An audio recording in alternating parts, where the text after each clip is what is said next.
welcome to Darling Stadium. Tonight, the undefeated Hampton Crabbers will be taking on the undefeated Phoebus Phantoms.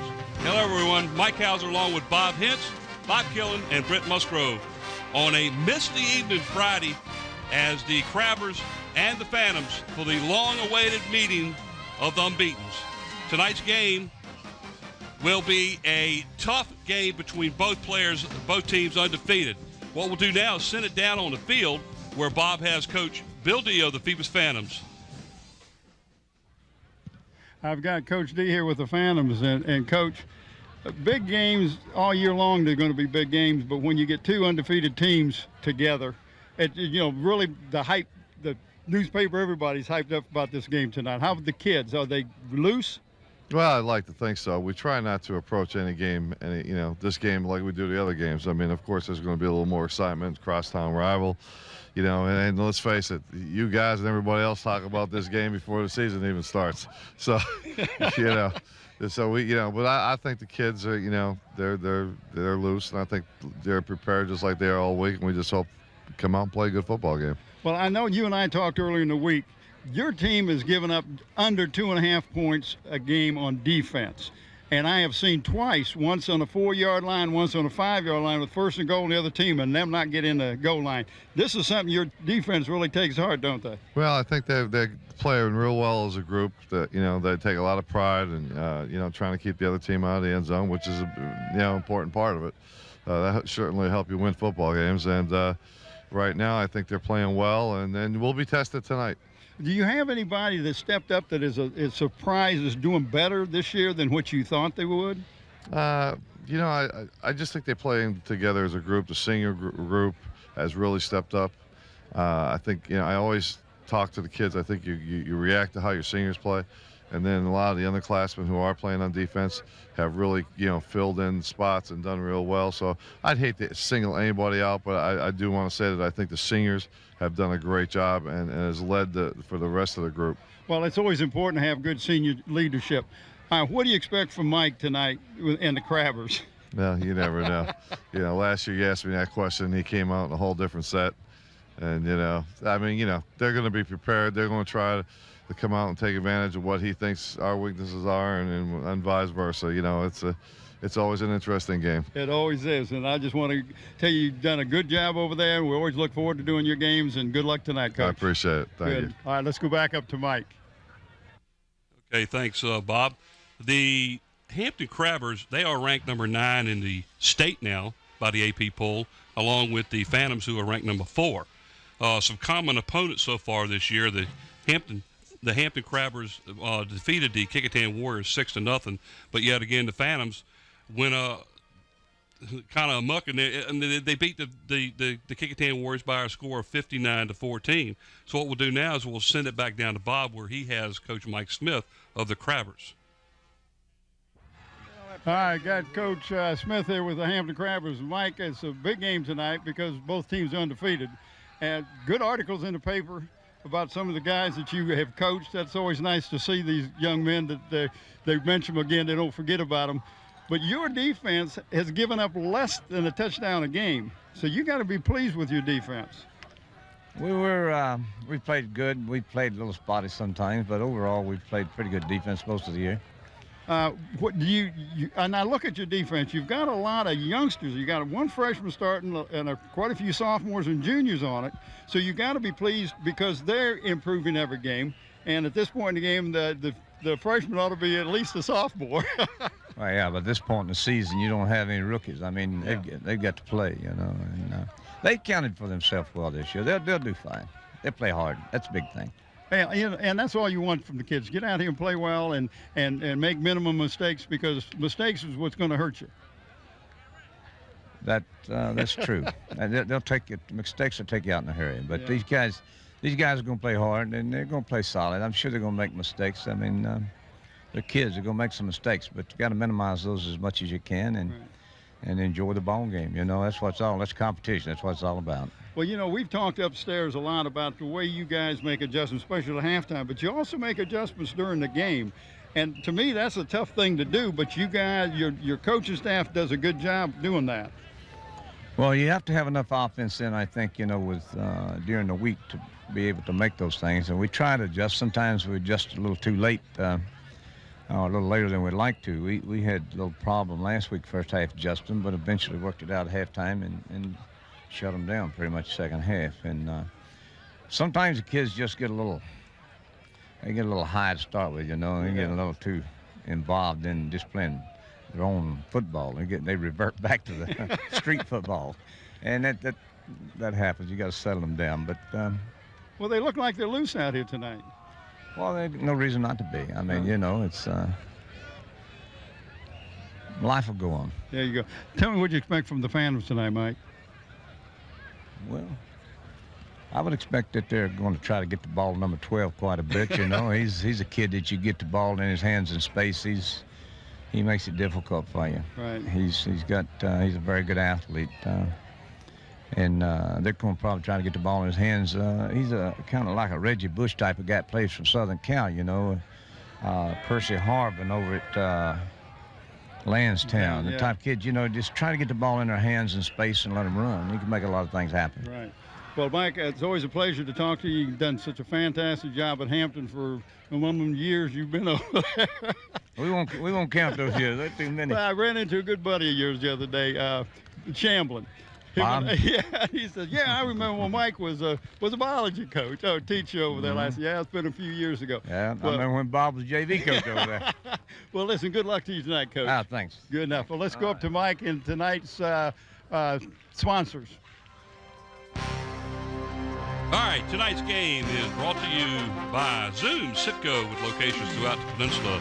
Subway located at 1807 East Pembroke Avenue. Great subs, salads, and wraps. Tanya's Super Pet Center, where pets are not just animals, at 49 West Mercury Boulevard, and in part by Eric Thompson, Realtor. Call Eric or to buy or sell a home or property. Call 881-2004. And by Parklawn Wood Funeral Home, where Nancy Staten is the director. Again, tonight's game is going to be a war.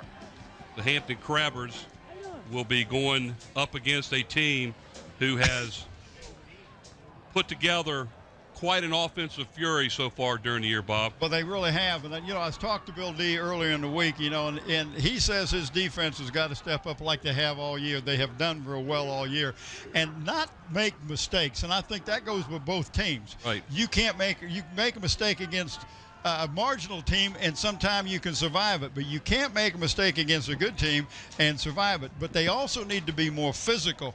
He thinks that they're a little more physical than Hampton anyway, size-wise, but he says being big doesn't necessarily mean you got to get out and play more physical. And, of course, they feel that their skill players are real good at Phoebus. And, of course, Mike Smith mentioned number 12, which is Brent Vincent. And this young man I think is a phenomenal athlete. He's only been playing football for 2 years. And I heard an announcer the other day say, well, he should have played basketball. Well, if he'd have done his research, he'd have found out he has played basketball before he ever played football. But those are some of the things that the Phantoms are going to have to watch tonight and hopefully do. I personally feel that the key to the Crabbers' success tonight is going to be whether their offensive receivers can catch the ball. They have to be able to do that to open up the running game for the Crabbers. Yeah, and they've had trouble all year long holding on to the ball, and I don't know if it's just concentration or what it is, but I know that the coaching staff has worked hard on that. But I look at Hampton's defense, and they're no run-of-the-mill defense. They're a pretty good defensive unit, too. Well, you figure the common opponents, like I talked about earlier, was Kickingham, one of them, and Hampton shut out Kickingham on offense, and yet Kickingham scored 14 points against Phoebus. But the difference was offensively for both teams. Well, talking about Kickingham, I talked to Tommy Austin, the coach over Kickingham, and he says it's like a wagon going downhill and you lose a wheel. You are out of control. He says that's what happened to us against Phoebus. We just lost control of the game, and Phoebus just took it to us.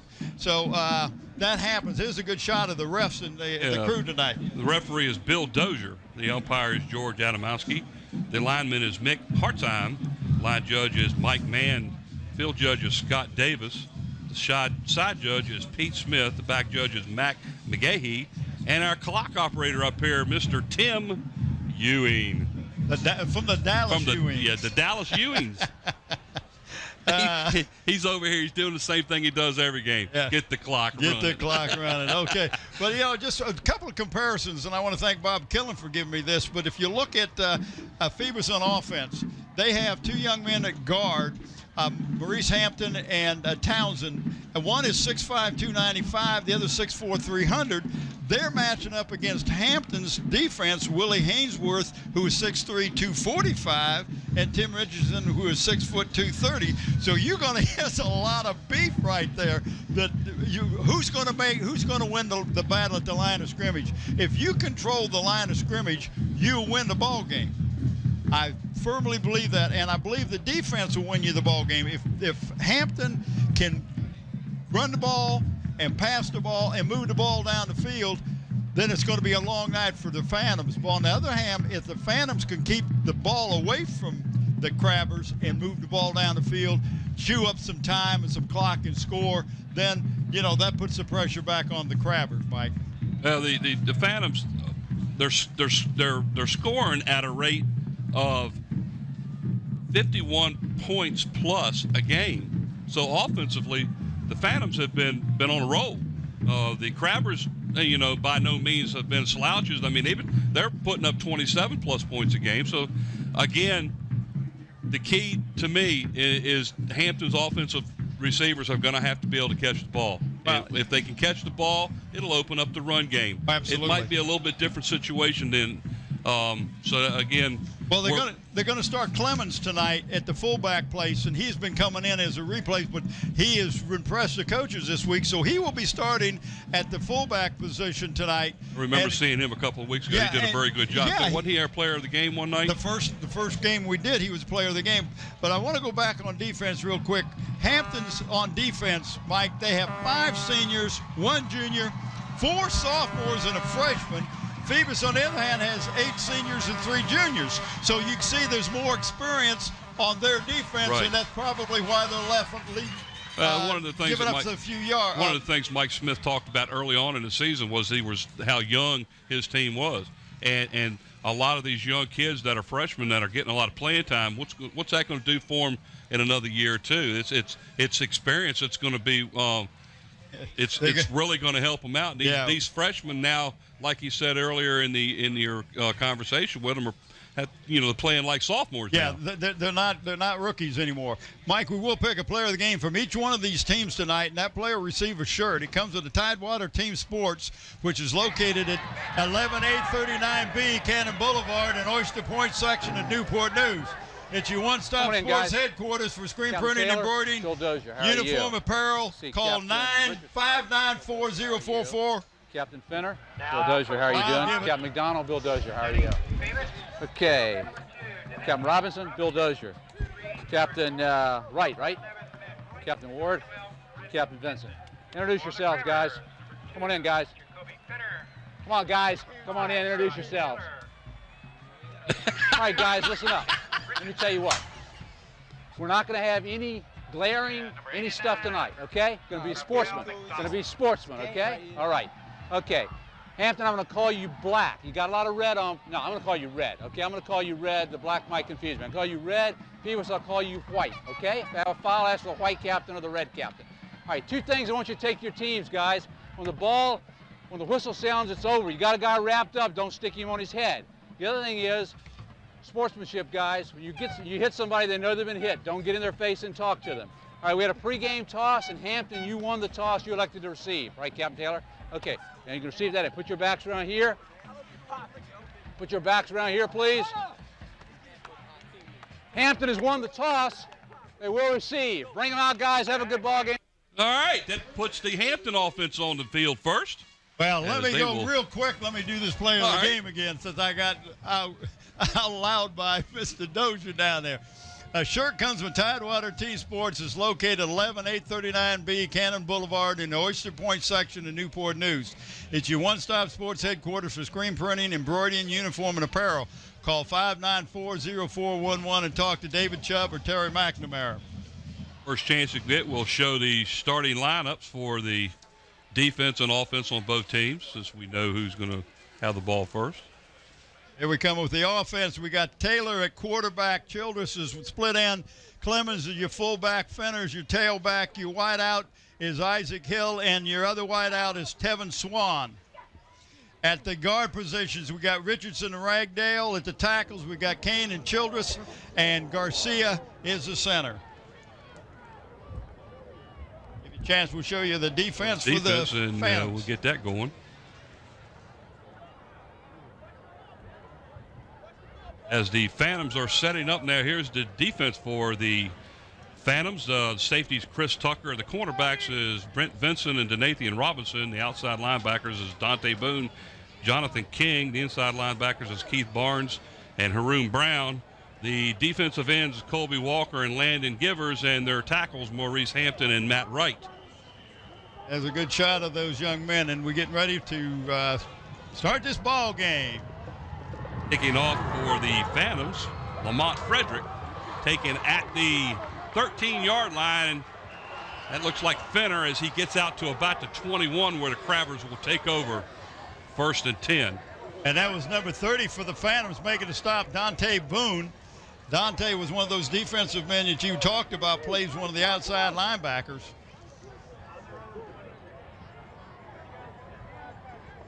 So here we go. 1st and 10 for the Crabbers at their own 21-yard line. Make that the 26-yard line. I lost 5 yards. Well, you made to get it back. I got it back. Okay. Tyrod Taylor at the quarterback position. We already have a flag or timeouts being called. It's an official's timeout. Okay, but now they get it going again. So 1st and 10 for the Crabbers. 3 wideouts down here with in motion man. I believe that's Clemens up the middle. And Landon Givers was first on the tackle that time. Landon is one of the defensive ends for the Phantoms. Watch the replay here. Send the man in motion right away. And picked up, looks like a couple, Mike. Like almost 3 yards on the play. He's just shy of the 30. Well, if you look at where the ball's actually set, it's actually set on the 29. I was looking at the yard marker over there.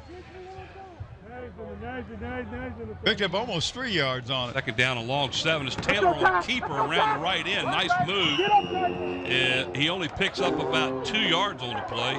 He's forced out. He stiff-armed Donathan Robinson, would not let him hit him, but he did run him out of bounds. And you watch this, got some good blocking at the point of contact, but Robinson said, no, I'm going to let you pick up a 1, maybe 2 yards, but that's all. So this brings up a 3rd and like about 6. I was going to say it's an awful long 5, isn't it? 3rd down and 6 outside of the 30. First big 3rd down play of the game, and we got 3 Hampton wideouts sends out at the top. 4 wide receivers, 3 to the far side. In the shotgun as Taylor drops back, he's being rushed. Now a quick shovel pass, a nice hole. What a nice play.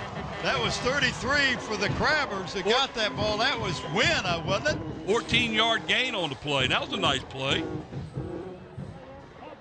23. Oh, that's 23. I'm sorry. 23. And that was Justin Clemens. That's the young man I was talking about earlier. What a nice call on 3rd down. You know you're going to pass it, but you're looking downfield. You're not looking for that little shuffle pass. On that particular play, Fenner was out of the game. Clemens was in. Now Fenner is in at the tailback slot. They have wide outs both sides as a handoff to the fullback up the middle for That's about Cotton. 8 yards. That's young Mr. Cotton. Watch the replay.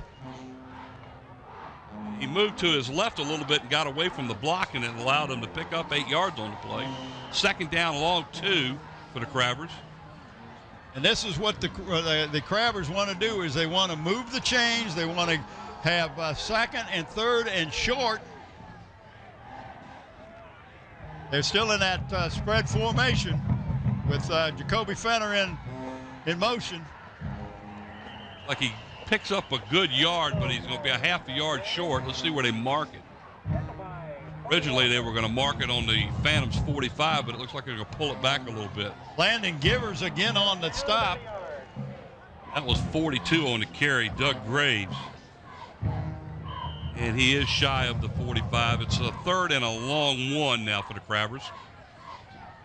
That's Tevin Swan that just came in the game for the Crabbers.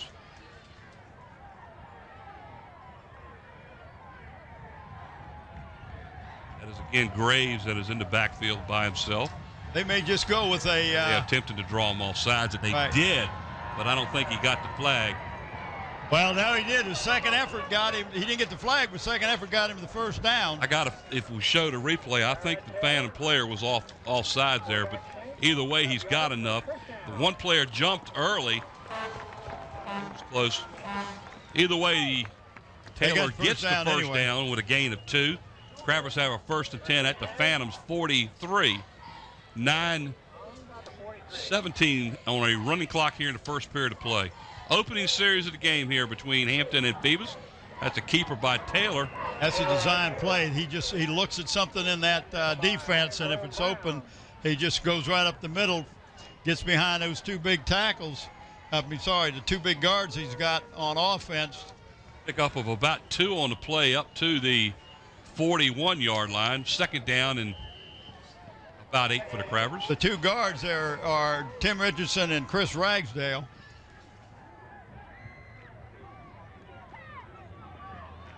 Crabbers shuffling players in and out, and not sure if you can consider that breaking the huddle with 12 players there, but no flag on the play. Is 2nd down and 8 for the Crabbers. Taylor drops back to throws, being blitzed. Gets it off and throws it out of bounds. I don't see a Hampton player anywhere around. Well, he was out of the pocket, and he threw it and hit one of the players on the sideline. A bunch of sideline players, yeah. There is a flag on the play. It's down here on the 47-yard line. Let's see what, and I think that's what he's going to call. He's going to call intentional grounding here, but we'll wait and see what Bill Dozier has to say. Yep, intentional grounding, loss of down. So a loss of down. So it makes it 3rd down and really long. So that's about 9. Looks like 3rd and 19. 5-yard penalty from the spot of the foul, which was the 37. It puts the ball at the Crabber 48. This is a big play for the Crabber offense. And I believe they're going to be ready for the shuffle pass. But, a screen pass will work. There it is, but it's batted down by the Phantoms, number 7. That's Givers. That young man, Givens, has been in a lot of things already. Landon Givers. Replay, sticks his hand up there and bats it right back down towards Taylor. 4th down and about 19 for the Crabbers as the punting team comes in now. That's that defensive end position that Landon is playing. Marquise Bassett for the Crabbers into punt. And that is Donathan Robinson that is now deep for the Phantoms, back at his own 20-yard line. 4th and 19 for the Crabbers. Had a nice drive going there until they got that penalty. It kind of stopped them in their tracks. Punt is straight up in the air, and it goes out of bounds on the Crabbers sideline. Oh, man. That looks like it was a 39-yard line. 13 yards on the punt for the Crabbers. That's not a good start for the punting team. We are proud to have David Allen and Zoom sponsoring us again this year. Zoom supports the student athletes in the Hampton City schools. And welcome to our new corporate sponsor, Tonya Super Pet Center, as we watch the replay, located at Langley Square Shopping Center. That's 49 West Mercury Boulevard. And, of course, the subway at 1807 East Pembroke Avenue, where Heath Patel has the range down there. Go down and get a box lunch, a party platter special, and see them and enjoy the good food. We get it here. Number 12, Brent Vinson, on a sweep to the right. He's going to pick up about 6 yards out to the 45. Well, I didn't think he was going to get anything, Mike. He looked like he was pretty well covered. But watch the replay here. It's just a real quick handoff to the flanker in motion.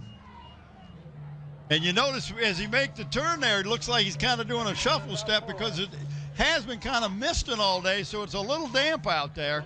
And he wanted to make sure of his footing. Second down and 4 for the Phantoms. That's the young man that they talked about. They want to give him as many touches as they can during the game. Hands off to, I believe that's Mathis, and he gets a nice second effort run outside of midfield into Hampton territory. That's good enough for a first down. Here we watched the replay. I'm going to talk a little bit about our here we go with the offense. Aaron Ward is the quarterback, Brent Vinson, Matt Wright, Haroon Brown, Dennis Mathis, and Donathan Robinson, along with Maurice Hampton, Markel Townsend, Travis Washington, Robert Evans, and Andre Holloway as your linemen. And we'll give you the defense for the Crabbers in just a second. 1st and 10 at the Crabber 49. And off to the tailback as he gets about 4 yards out to the Crabber 45. Here's the defense. The linebackers inside, we got Evans and Fenner. At the outside backers, we got Bassett and Childress. At the cornerbacks, we have Brown and Swan. Inside people tackles, we got Richardson and Hainsworth. Wilson and Wardette are your ends, and Beacons is your safety.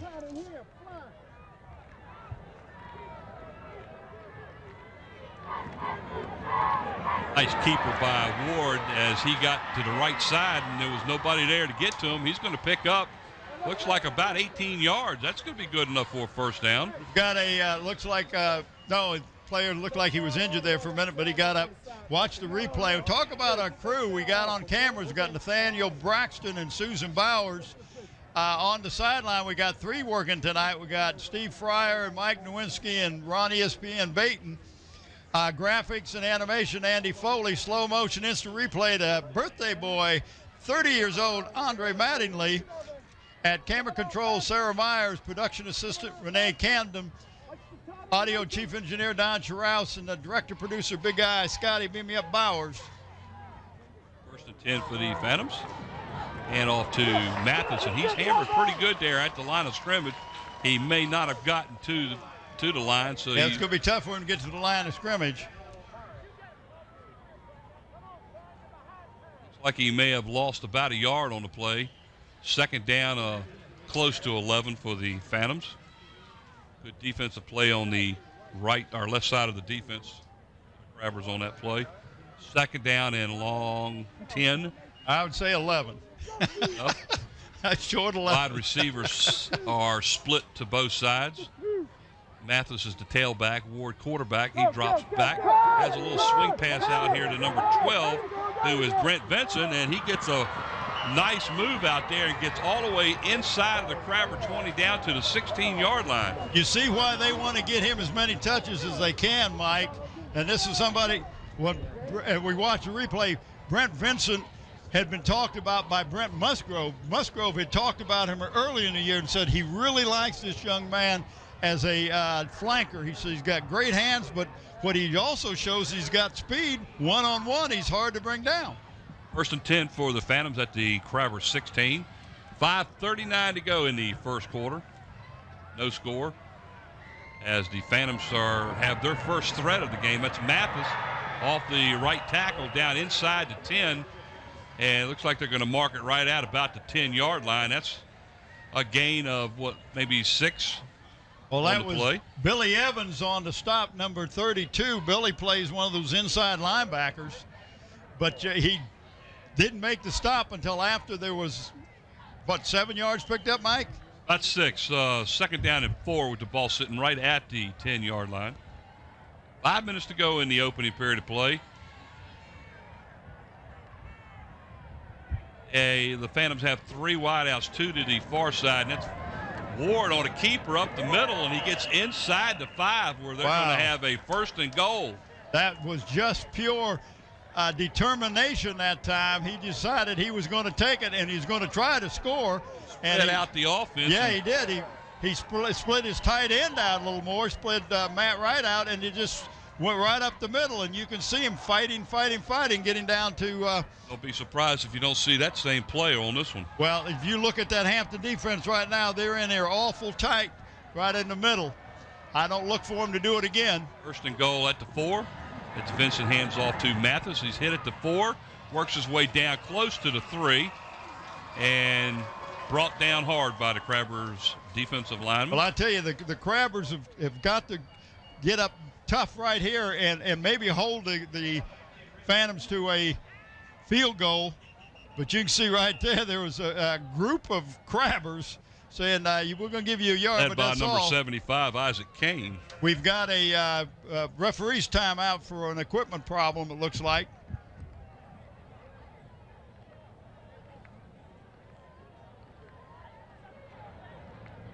Number 11 for the Crabbers coming in, that's Tevin Swan. Second down and goal. From what's that, the 3 or the 4? Just outside the 3. Looks like it's ball sitting right in between the 3 and the 4. They're in the I formation. And he pitches the ball back to Mathis. And what a great play. Is that Fenner. Single-handedly got him back there in the backfield. Nice defensive play. That was a pass. That's a loss of about 6 or 7 on the play. Outside, it's outside the 10 now, so it's 3rd and goal from the 10. Well, and we it looks have a like somebody's timeout. called timeout, and they have. Guess who it is? Phoebus Phantoms take their first time out of the game. Talk about the Phantoms, talk about the coaches. Head coach Bill D, assisted by Greg Navard, Greg Day, Dick Van Dyke, Ron Johnson, James Holbert, Scott Snyder, Skip Perry, Anthony Robinson, Patrick Johnson, and Brett Birch. Hampton Crabbers head coach Mike Smith, assisted by Alvis Mann, Danny Mitchell, Kenny Gilliam, Wilmoth Williams, Myron Newsom, George Massenberg, Butter Williams, and Darius Donahue. Those are your coaches. What a defensive play there by Fenner as he gets Mathis in the backfield for a loss of about 6 or 7 on the play, back to the 10-yard line. It's still 3rd and goal, though, at the 10 for the Phantoms. We have 3:27 to go in the first period of play. No score. Crabbers had a drive going to open the game. Got down to right about the 40-yard line before a penalty stopped their drive. Well, let me tell you, on that last defensive play, Eric Fenner did not go for the fake in the middle. He keyed on the wide man going wide, Mathis, and he made a big-time play, one-on-one tackle, dropping Mathis for a loss. Here we go. 3rd and goal from the 10 for the Phantoms. They have two wide receivers split to the far side. Mathis in the backfield is tailback. Fumble on the play. But they stopped the clock. I'm not real sure. Did you see a flag? Yeah. Yep, there it is. Illegal procedure. That's 5 more yards, so make it 3rd and 15. Prior to the snap, false start against the offense. 5 yards, still 3rd down. Hey, Andy in the truck, can you turn down the mic of the official? He's blowing It's a little bit loud tonight. Whoa, clean my... 3rd and goal from the 15 now for the Phantoms.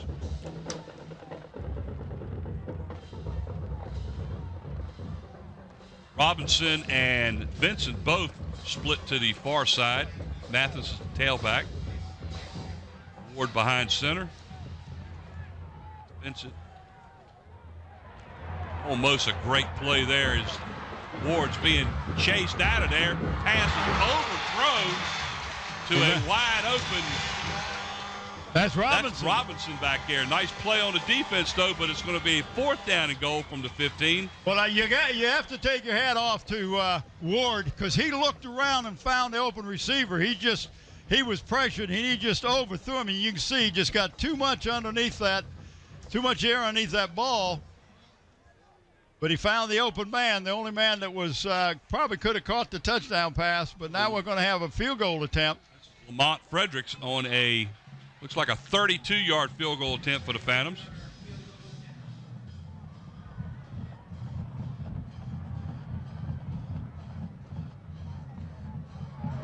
It gets blocked by the Crabbers, and it goes out of bounds at the Crabbers' 29-yard line. So neither team scores on their opening possession as the Phantoms had a 1st and goal at the 4. And the Crabbers defense came up big and stopped them. A couple of penalties hurt the Phantoms on that one, though. Well, penalties hurt the Crabbers on the first one. And then you see second got the block. Oh, they got right up the middle. Nobody blocked it. That looks like Fenner. So the Crabbers are going to take over 1st and 10 at their own 29-yard line. 3:12 left here in the first period. No score. Well, I tell you, the Crabbers dodged the bullet there. They had 2nd and goal from the 3-yard line, and they ended up blocking a field goal. Special teams did a good job. Now that sounds like Beamer ball. Crabbers on a 1st and 10 pass. Whoa.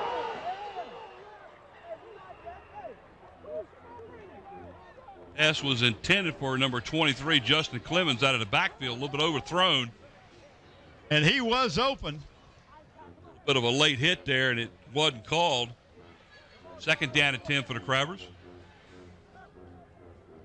That momentum, is that what he said? A little bit of momentum going there. Couldn't stop.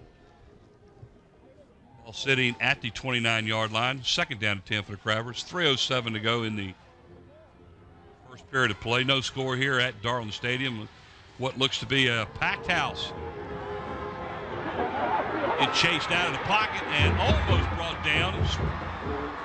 And then he ends up being dropped, but he's back to the line of scrimmage. Looks like he's going to get about a yard on the play. Well, I tell you, that was a great job for that defensive lineman who was chasing Taylor and got a hand on his foot and almost brought him down.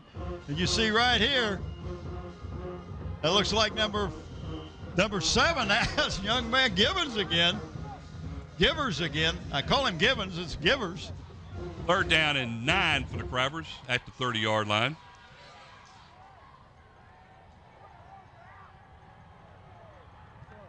Broke the huddle with 12 players again.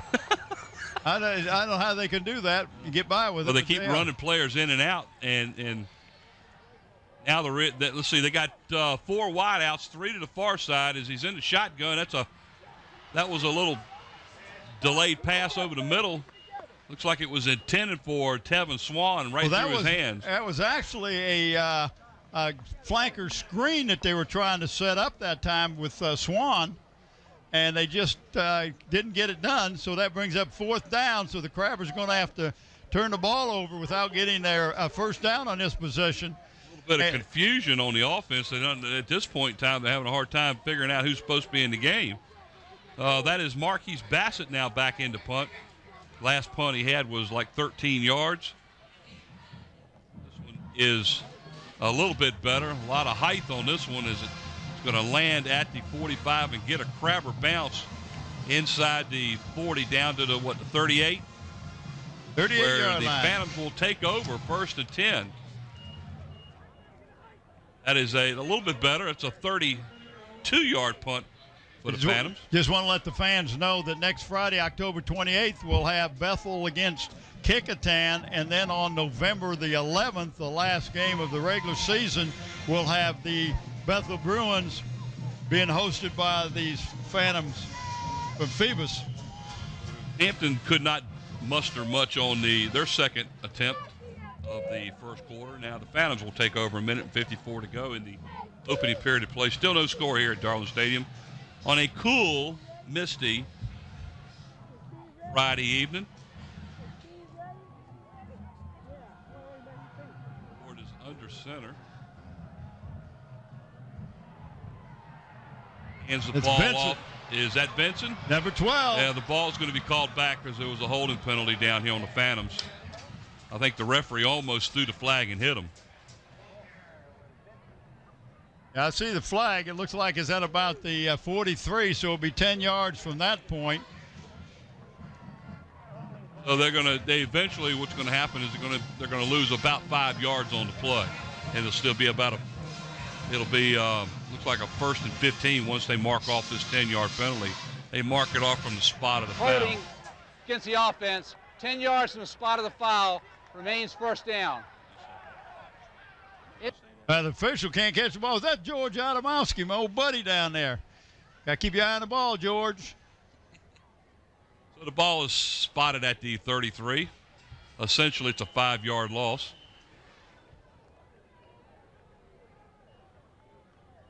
We will have both bands that will be featured tonight at halftime, and you can stay tuned at the end of the ball game and watch that. both bands at the end of the ball game. Clock is running down to 1:30 to go on the first period of play. As a handoff to Mathis up the middle. He breaks a tackle, gets free, picks up the 10 yards that they lost on the penalty. So now they're 2nd and 5, so that's not a bad thing. Like he's going to be marked out at the 44, so it'll be 2nd down and 4. Nice 11-yard run there by Mathis as he broke a couple of tackles.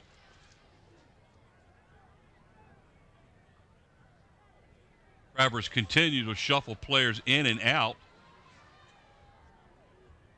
Wideouts to the far side and near side for the Phantoms. Vincent and I can't see the number on the other player. This is a pass. That's Robinson over there, and it's completed. There was nobody on him. There was nobody on him. He was 10 yards off of him. So you're going to pick up that 5 yards. So that's a pass that's good for about 8 yards on the play and a first down for the Phantoms. That's just a misassignment over there by somebody. Number 11 for the Crabbers, Tevin Swan, comes up and makes the stop. Well, he's off of them by 10 yards. He's off of them again by 10 yards. So the Phantoms have a 1st and 10 at the Crabber 48. Here's a handoff to Mathis up the middle. Big hole. He breaks free, gets outside, and finally brought down all the way down to the Crabbers' 32-yard line. And finally stopped by number 24, Marcus Bassett, along with somebody else. Didn't see that, but nice run that time, but he spent a lot of his energy going left to right instead of north and south. That's right there, Bassett. A stiff arm right to the face mask of Bassett, too. So we're at the end of the first period of play. No score between the Hampton Crabbers and the Phoebus Phantoms. The second quarter brought to you by Zooms, where you can get the Citgo gas, Krispy Kreme donuts, get them as a box in one, a hot prepared food. Zooms is proud to present the Eagle Award, which recognizes athletes in the Hampton school system who have exceeded in academics. Zooms all over the peninsula. Second quarter brought to you also by Tanya Super Pet Center, located at Langley Square Shopping Center, where they've got a lot of different things over there. They've got a lot of cat and dog supplies. They've got over 17,000 square feet, the largest center on the peninsula. They have professional on-site pet grooming by Jamie. And the second quarter also brought to you by Subway, located at 1807 East Pembroke Avenue. Dine in, drive up, order the box lunch or party platter for your next group meeting. Subway, where the phone number is 722-9513. Talk to Heath Patel. Well, the Crabbers' defense is being tested again as the Phantoms are driving, and they have a ball 1st and 10 at the Hampton 32. Beginning of the second period of play. No score here at Darling Stadium. We have two undefeated teams. We have watched the Hampton Crabbers many times over the years let a team get down inside the red zone and not score, and they did that already once to the Phantoms. The Phantoms again on the march. Vincent and Donathan Robinson to the near side of the field, split out. Handoff is to Mathis up the middle. Nice little hold for a gain of about 5 on the play. Out to about the 27. He stopped by number 62, Tim Richardson, making the stop. Picked up about 5 on the play, maybe a little less than that.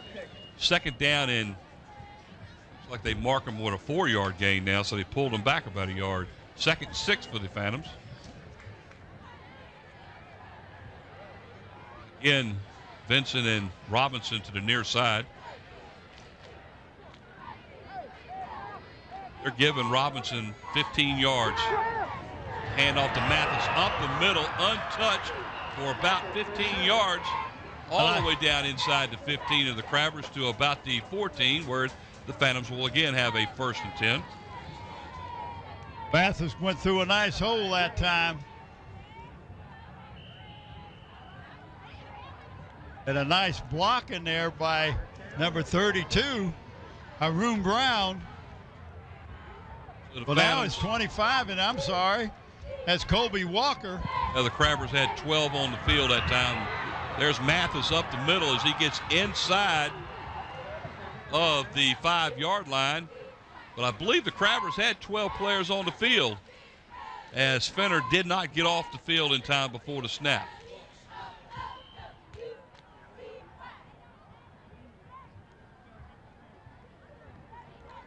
The ball looks like it's on the 3-yard line. They'll decline the penalty and take the first and goal. Sure they will.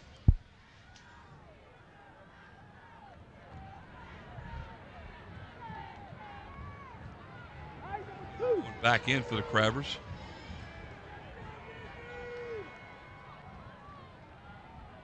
There was an inadvertent whistle on the play. The team is elected to take the ball at the spot the runner was when the whistle blew. It will be second down. I don't understand that. I've never heard that call before. Inadvertent whistle. Well, they took the ball. If I hear him correctly, they took the ball at the spot where the inadvertent whistle was blown and called it dead. So instead of a first and goal, now they'll have a second down and 5. Well, that I doesn't. don't believe I've ever seen that one. Well, that sure doesn't help the Phantoms at all. Bill Dozier is going to definitely have to explain himself to Bill Diaz. That's what he's doing now. Have you ever heard of that kind of call before? Well, I will after our expert down there sitting next to Tim Ewing. But they count the down. They don't give him as many yards because they blew the whistle inadvertently. Why not just go back to the point, give him the down over again? The worst part of it is I don't think it was an inadvertent whistle. There was 12 players on the field. Hampton got away with one on that one, guys.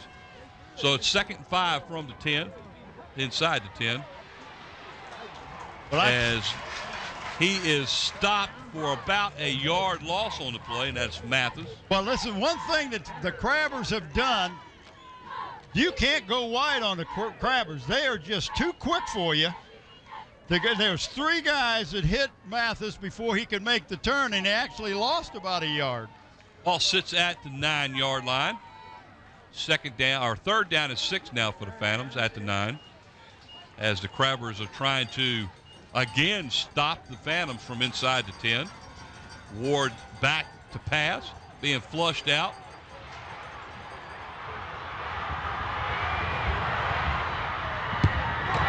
Pass is completed, but he's well short of the first down.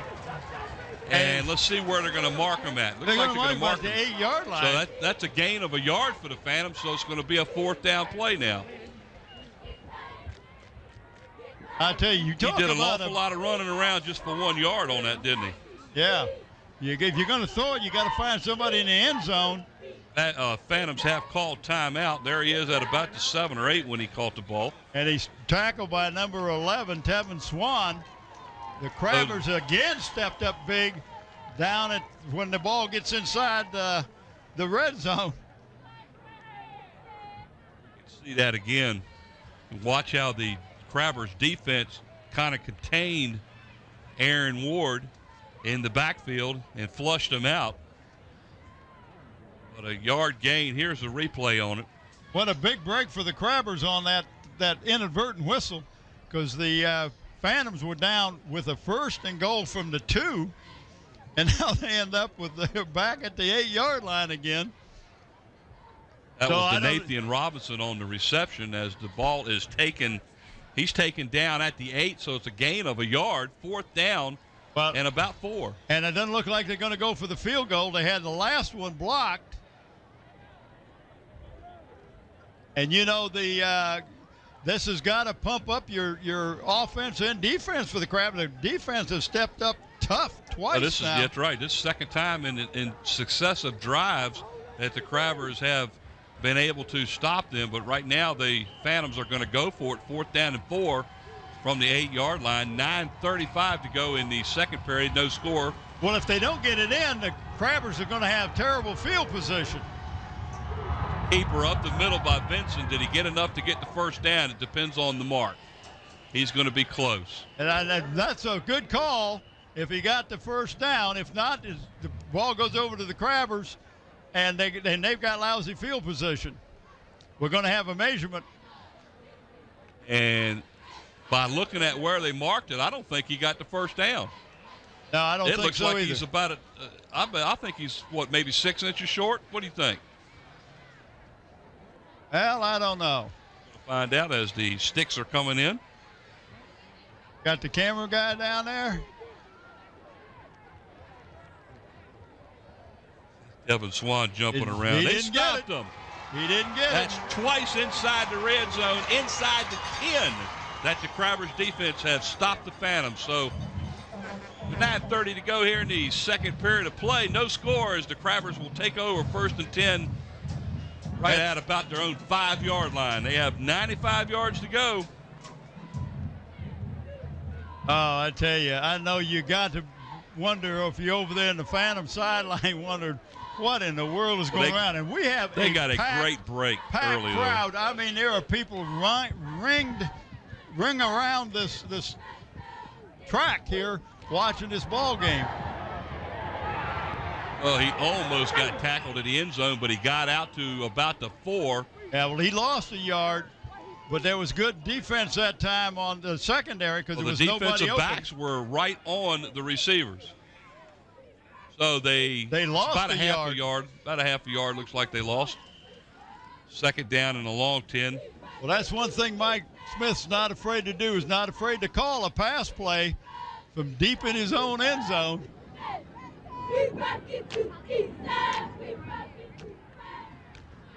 You're going to do it again. Flushed out of the pocket. Taylor gets to the 10. And he is brought down by the Phantoms. By Brown, Haroon Brown, and number 15. It's close to 6 on the play. That's Keith Barnes. So that's going to be about a 3rd down and 4 for the Crabbers after 10. Haroon Brown, the first one to make contact, brings up a big 3rd down for the Crabbers. Because if the Phantoms can stop them here, they're going to end up with good field position again.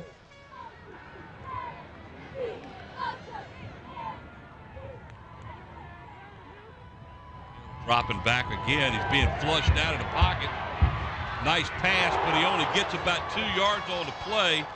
Is that to who? 20. Glass in front of me is fogged up, and I'm having a hard time seeing who it is. That's 33 that made the tackle, Jonathan King. Pass was to 23. That was Justin Clemens. He only picks up about 2. Watch this hit right here. Boom. Holy moly. So the Crabbers are going to have a 4th down and looks like almost 3. So Bassett is back into punt for the Crabbers. Nathan Robinson for the Phantoms is deep back here to about the Crabber 40-yard line.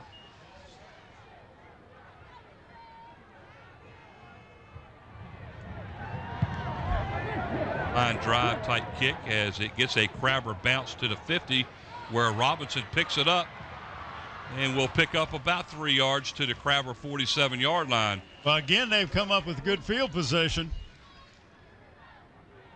It's about a 38-yard punt for Robinson. 7:12 to go in the second period of play. We still have no score here between the Crabbers and Phantoms. I'd like to know the difference in the offensive output for the two teams right now. If we could get that, I know Hampton's has got to be anemic compared to what the Phantoms are doing. If we can get Bob Killen to give me how many yards the Phantoms have had, I know Brent can give me the Crabbers.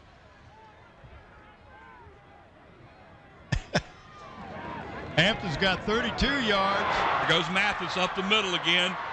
Breaks free down to the 30, inside the 30 to the 28-yard line. Well, at that point, the Phantoms at that point had 100 yards rushing. He gets right at 20 on that one. Nice blocking at the point of attack. A 20-yard gain by Mathis puts the ball at the Crabber 28-yard line. So the Phantoms again are getting close to inside the red zone. That was a nice run by Mathis up the middle.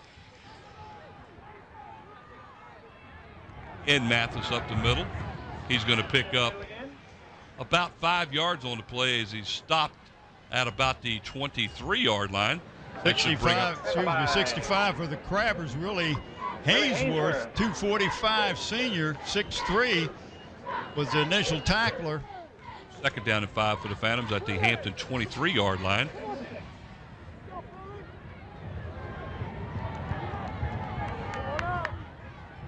Got Robinson and Vincent on the wide down side. here at the bottom of your screen.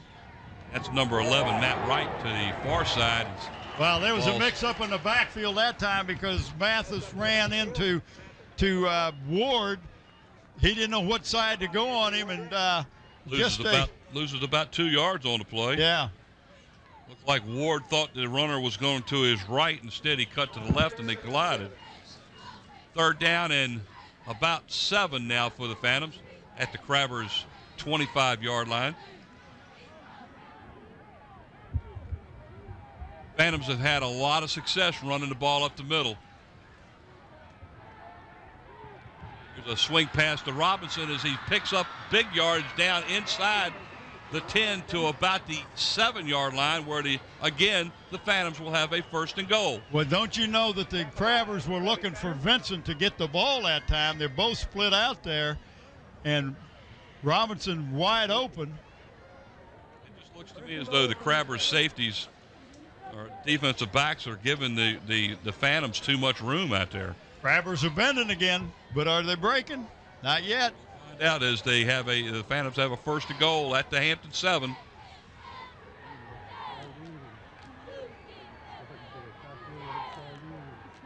And off is to Mathis off the left side. He breaks free and goes all the way in and scores. Do we have a flag? I don't see any flags. Mathis goes 7 yards for the first score of the game as the Phantoms break out to a 6-0 lead with 4:57 to go in the first half of play. Right, nice cutback right there, and then you split the tacklers. Nice job by Mathis. You got to like that young man. He's worked hard. He's just a junior. He's 5'9", 180, and when you come back in from playing behind Elon Lewis, yeah, you know, you don't get a whole lot of carries. Frederick's in for the extra point. A line drive kick under the upright. No good. So the Phantoms break out in front by a score of 6-0 with 4:57 to go here in the second period of play. There's Mathis, 16 rushes, 89 yards in the first half. Well, that's what we was wondering, how he's been doing. I knew he had to be over 50 yards. Now we're going to see if the Crabbers can respond. This will give them, they'll end up with better field position. They should end up with better field position. The last 2-3 times they've started their offensive series have been inside their 20. The Crabbers' offense has been a little bit anemic so far, so to speak, in the first half. 2 first downs for the Crabbers and 8 already for the Phantoms in the first half. The Phantoms are having good luck moving the ball up right up the middle. Right up the gut. Fredericks is setting the ball down on the tee now to kick off for the Phantoms. That is Fenner back at his own 5-yard line.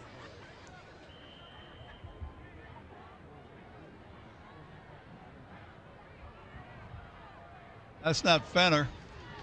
Oh, yeah, that's Fenner. We got the one on the other side is number 21. That's 21. That's Fields on the far side. This one's going to Fenner at the 6. 10, that's a 20. He breaks outside, has to come back. Just nowhere for him to go. 20. Stopped by Brown. Brown and Chris Tucker were the 2 on to stop that time.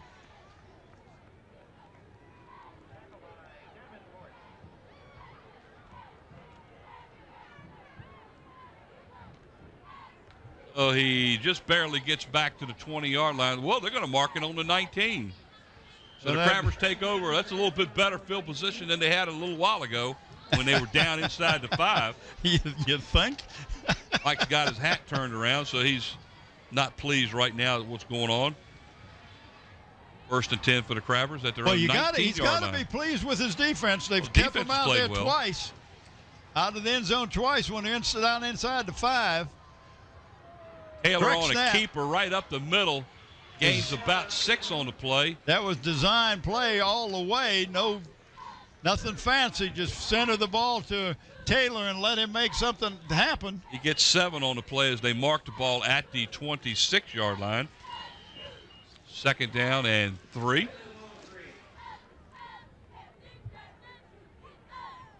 That was Tevin Swan going into the game for the Crabbers. Bringing in the play. Mike calls all the plays. Isaac Hill is the wide out nearest to us. There's 4 wide outs right now. Another play for. And that's a first down. Like he said, oh, that's a late flag. Anthony coach is over here clapping their hands. I'm not sure. They probably saw something I didn't see. But this is a flag that was away from the play. Taylor took the snap and went up the middle with the ball, and a flag was thrown over here on the near side by the back judge. Personal foul against the Phantoms. They'll add 15 more yards That's to another it. first down for the Crabbers, even though they already had it, but they still pick up another first down on the penalty. That's a biggie, 15 yards. You can't give them a first down. You just 15 yards. give them 15 more yards. First down. Was because it was a first down plus a first down because it was a dead ball foul. So the Crabbers have the ball all the way out on their own 45-yard line. 1st and 10. Crabbers have got a little bit of momentum going here on offense. Taylor in the shotgun, back to throw, over the middle, and off the hands. That was number 88 for the Crabbers. Was that 88 or 89? 89 probably, McDonald. Yes, 89 for the Crabbers. Right off the end of his fingertips. Watch a replay. Those are the kind of passes that the Crabbers receivers are going to have to make. Well, in all fairness, he was hit. The ball was high, and he was hit as the ball got there. 3:43 to go in the second period of play. The Crabbers have a 2nd down and 10 from their own 45.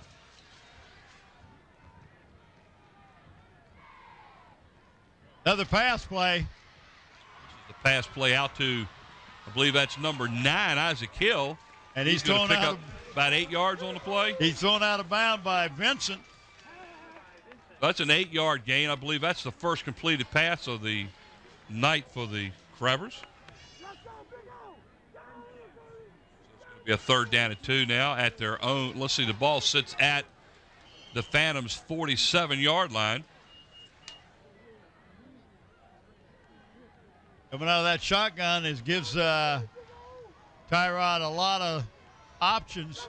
Now he's back under center. The Crabbers in the I formation going straight ahead.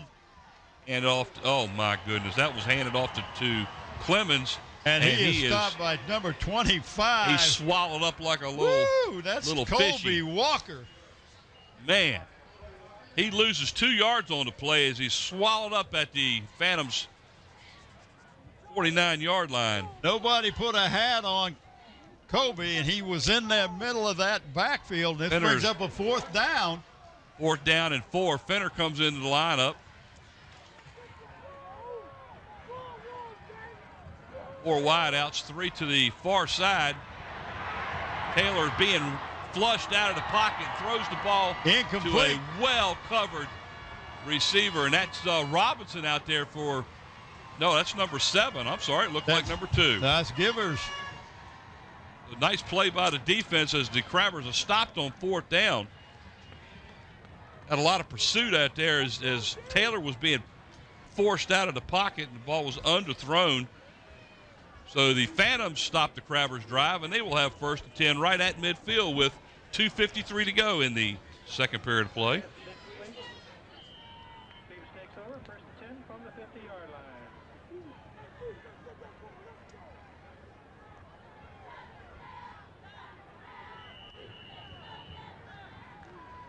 Bill Dozier calls timeout for, looks like a little equipment adjustment there. Phantoms have 3 wideouts. That's Robinson and Vincent to the near side, Matt Wright all the way on the far side by Ward himself. in the shotgun. He was lucky to get that ball back. A nice tackle underneath of there in the front line there by the Travers lineman.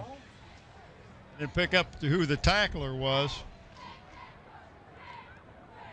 I believe it was number 65. It was 65 for the Crabbers making that stop, and that's Big Hainsworth. Willie Hainsworth, Gain 6'3", of- 245. Looked like he gained about a yard after that, and the ball was almost snapped over his head.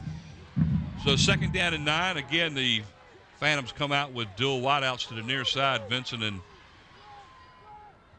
Robinson, as a pitch out deep in the backfield to. There's a flag. And that was he was probably lucky to get back to the line of scrimmage. The Hampton had that one snuffed out. I tell you, the wide stuff is just not working for the Phantoms. They go up the middle, but with when they try to go wide with Mathis, the Crabbers are ready for it. Ends up being a loss of a yard on the play, but I'm sure that the Crabbers are going to take this 10-yard penalty. And it's they're holding against the Phantoms. For blocking the back Oh, against blocking the back. offense. It's a 10-yard penalty from the spot of the foul. Remains 2nd down. Now it's going to be 2nd down and about 22 for the Phantoms. Like about 2 minutes to go on the clock in the first half. 6-0, the Phantoms out in front. I look for him to look for Robinson or Vincent. Vincent to the near side. There's a throw. Oh, it's intercepted by the Crabbers, and there's nobody going to stop him. Can you see who it is? Number 10 for the Crabbers, and that's Sharon Childress. Sharon Childress intercepts the ball and goes all the way in for the Crabbers score. He threw that ball in. He should not have thrown that over there in that area. It was a little like they're going to try to run a little screen there. It just Oh, what a overthrew him. defensive play by Childress on that play.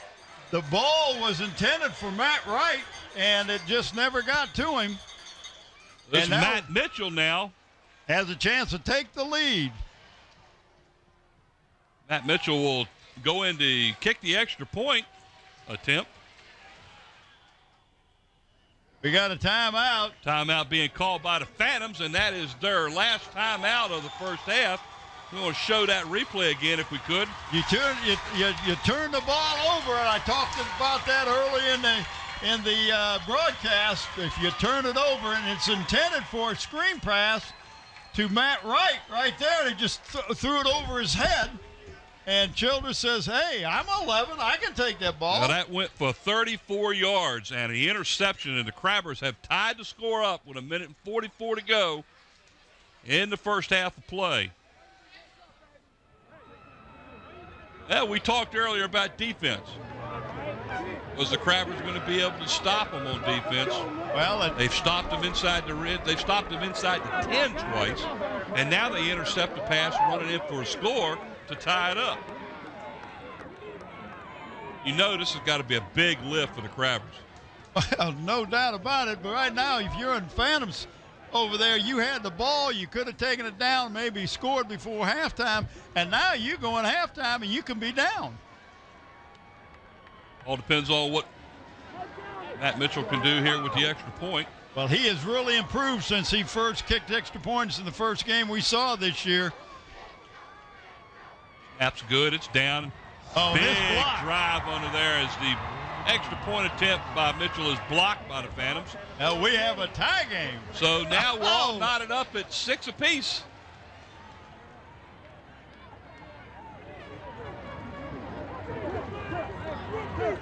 See a big difference on the field right now as the Crabbers are jumping around, seem to be a little bit more lively, and the Phantoms are just kind of nonchalantly walking off the field. Just want to remind the fans that after the conclusion of this game tonight, just stay tuned and you will get to see the halftime featuring the Hampton Crabber Band and the Phoebus Phantom Band. They will both be presented at the conclusion of tonight's telecast. So stay tuned for that. Kicking off with the Crabbers 24 is Marquise Bassett. He does also the punting for the Crabbers. Well, the Phantoms are going to get the ball to start the second half also. They've got 1:44. They can make things happen, but you got to be careful on what you're doing. You just can't lob that ball up there and overthrow. That's twice that Ward has overthrown an open receiver, one in the end zone, and then that one when he overthrew Matt Wright. This is taken by the Phantoms as he falls down after he catches the ball. That's number 3, Aaron Ward, as he is down at the 23-yard line, where the Phantoms will take over 1st and 10 with 1:40 to go in the first half. You might not, if you can get something going on the ground, you might want to try something else, but you're down deep in your own end zone like this. I don't look for Bill D to do anything silly, because you tie a game, you're not behind, and you're going to get the ball to start the second half.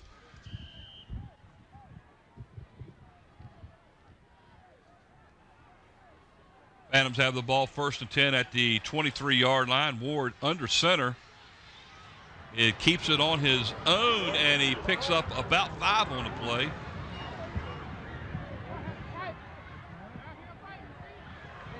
The Phantoms will have a 2nd down and 5 from the 27-yard line. Here's a replay of it. At the 28-yard line is where they spot it. 2nd and 5. Vincent to the near side, and there's a handoff to. Man, that ball was straight up in the air, and Mathis turned and caught that ball before as it was coming down. That'll make your heart stop. Like he may have picked up about a half a yard on the play, but watch this ball pop up in the air right here. Look at the ball in the air. You can see it right there, and then good concentration. Notice how Mathis. The offensive line is pushing the defense away from the line of scrimmage there. 3rd down and 4. He picks up about a yard on the play. It's back to throw. You mean Ward? Sorry, Ward out. And that is a pass. That's it to Matt Wright, number 11. All the way to the 48-yard line. With 30 seconds to go in the second period of play. That was a nice pass play. Well, right, they have no timeouts, the Phantoms do, so the only time they're going to stop the clock is to move the chains. So you've got to pick up first downs to move the chains. 1st and 10 at the 48-yard line as Ward just slams the ball down to kill the clock at, I believe it's 25 seconds. 25 seconds, lost 5 seconds on it, but you still got a clock that's going to start running, so you just can't assume this is a timeout. And the clock is running, the play clock. 2nd down and 10 with the ball resting at the Phantoms' 48-yard line.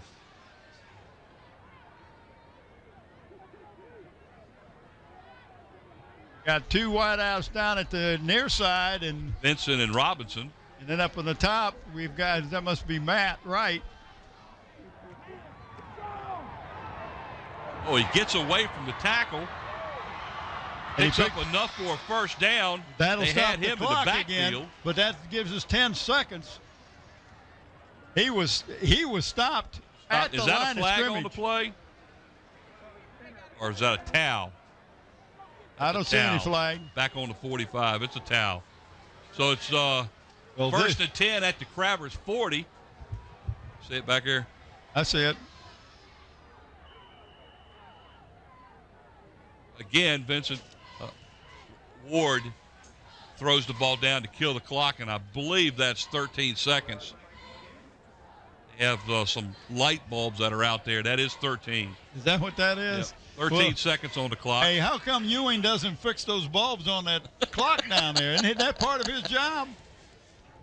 I think that's part of Tim Ewing's job, isn't it? He keeps the clock. He keeps it running. Yeah, he keeps it running. You would think he would be the one to go out there and replace those bulbs? Yeah, go at halftime, run out there and change those bulbs. Okay, thumbs up.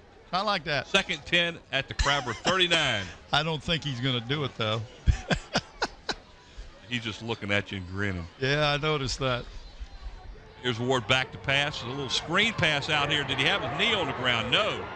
That's Vincent. And that's going to be the end of That should be it because Yeah. we're down to 3 seconds and they can't stop the clock. There it is. We're at the end of the first half of play. We're all knotted up. The Hampton Crabbers 6 and the Phoebus Phantom 6. Stay tuned for second half action as we'll be back shortly.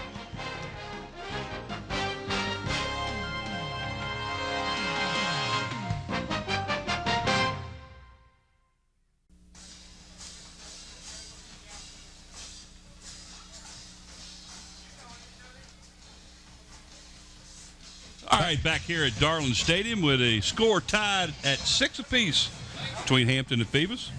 Mike Hauser along with Bob Ince, Bob Killen, and Brent Musgrove. All right, we got some stats to give you here. Well, let's see what the Phoebus have got.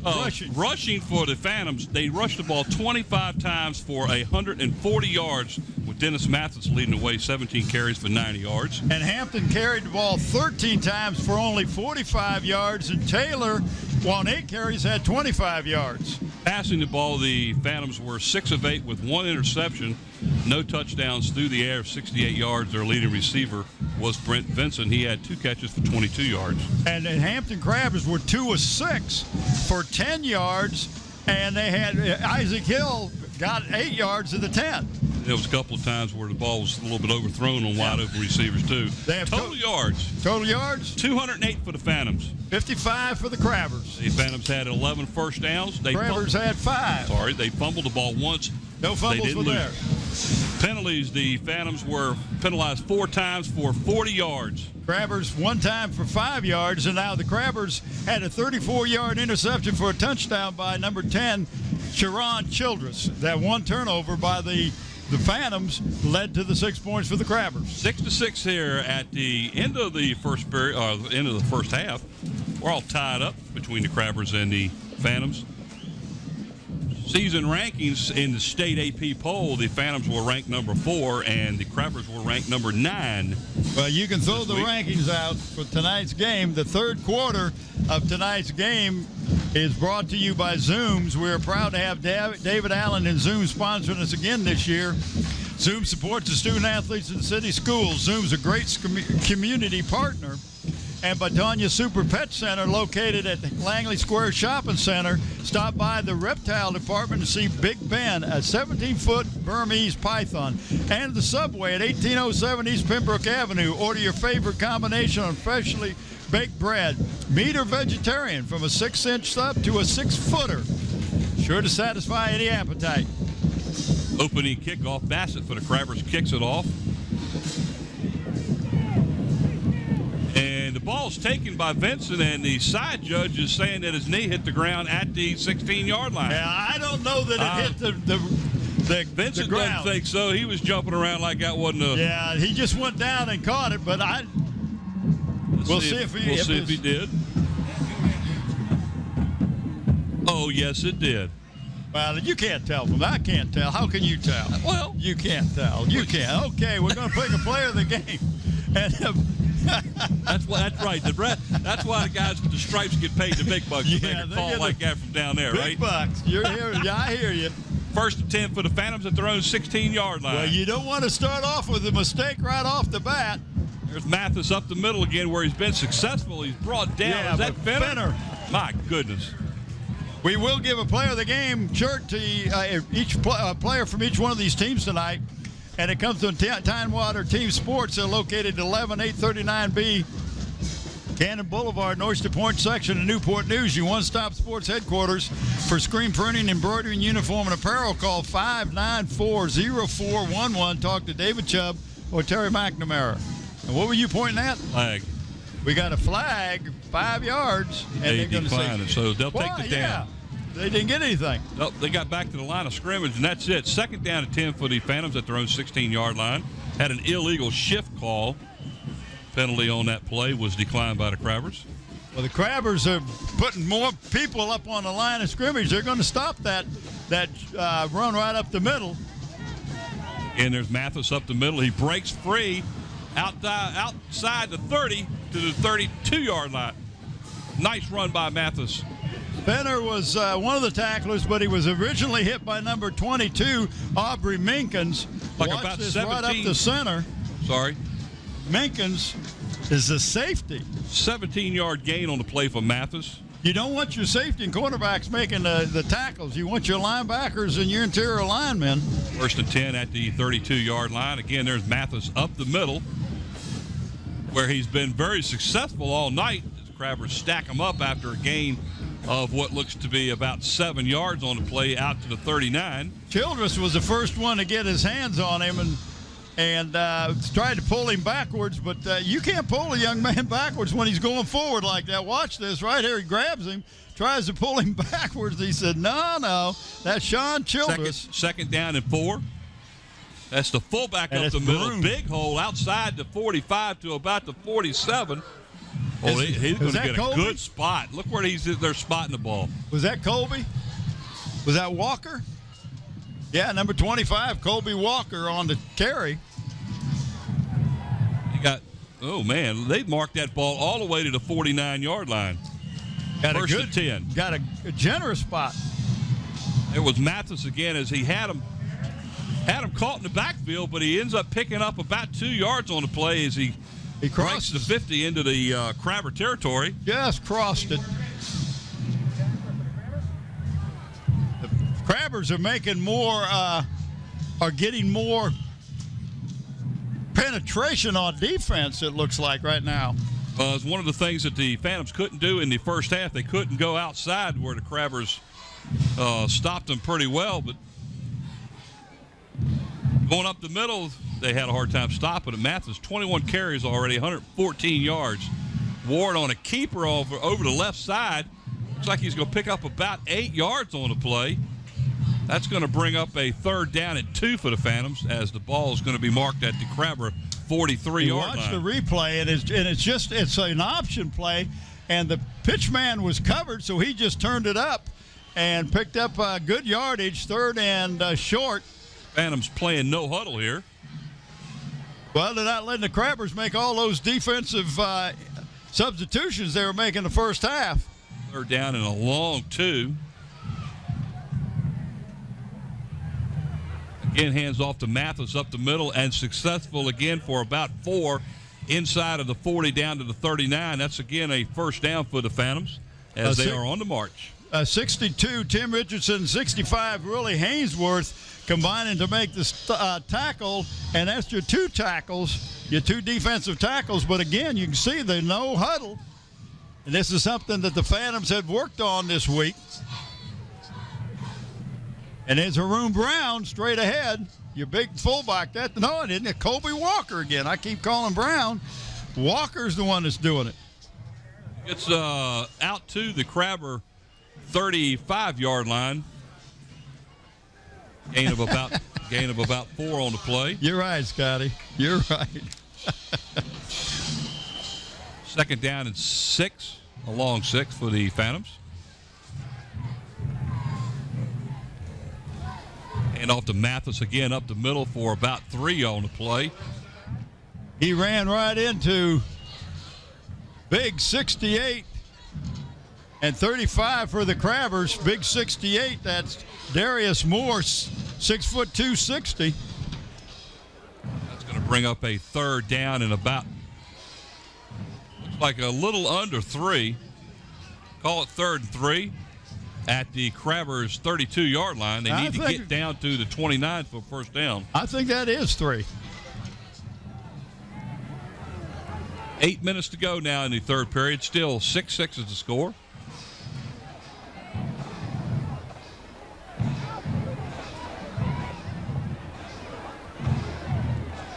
There's that quick pitch out here to number 2. That's Donathan Robinson. It's a little bit short, and it'll be 4th down and 3. You got to get the ball to him. You got to get it there quick.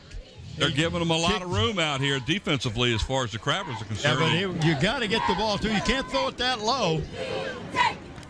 They playing back because they're afraid of the speed and they might get burned on a play. No, I think they're saying go ahead and try it. We're going to stop it. 4th down and 3. Big defensive play here for the Crabbers. Mathis rolls to his left gets plenty of yards for the first down inside the Crabber 25. First time tonight that Mathis has got outside on the Crabbers, and the Crabbers, I think, were looking for the ball to come up the middle. And Mathis did a good job of getting outside real quick. Picked up some good blocking. You noticed that he looked like he wanted to go inside and cut it to the outside. Well, he had some good blocking. One of them, of course, Colby Walker doing a good job in there blocking for him. Colby playing a good game this second half. First down and 10 from the 23-yard line now for the Phantoms. Vincent wide to the far side.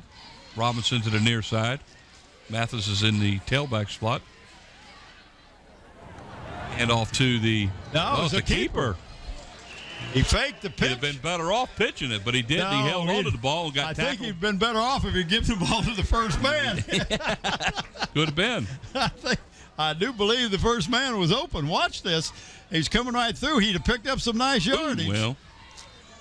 And big number 70 for the Crabbers is Anthony Wardette. Just a sophomore, 205.61. Second down at 10 from the 23 now for the Phantoms.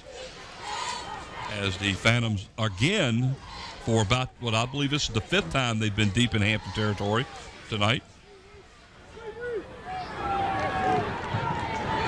There's that swing pass that's behind the line. That should be a lateral, and I believe that's what they're going to call. Sure it is. It went out of bounds. The ball goes out of bounds at the Hampton 29. That's going to be a loss of about 6 yards on the play. So now you got, instead of a 2nd and 10 or 3rd and 10, you got a 3rd and 16. Well, I don't know, maybe it's, yeah, a good 16. Now the Phantoms are back in the huddle. Well, that was definitely Bill D sitting there saying, why didn't you hit him? So that's a loss of 6 on the play. The Phantoms third down and 16 from the 20, like the 29. Yeah, but they're going to go, this is 4-down territory.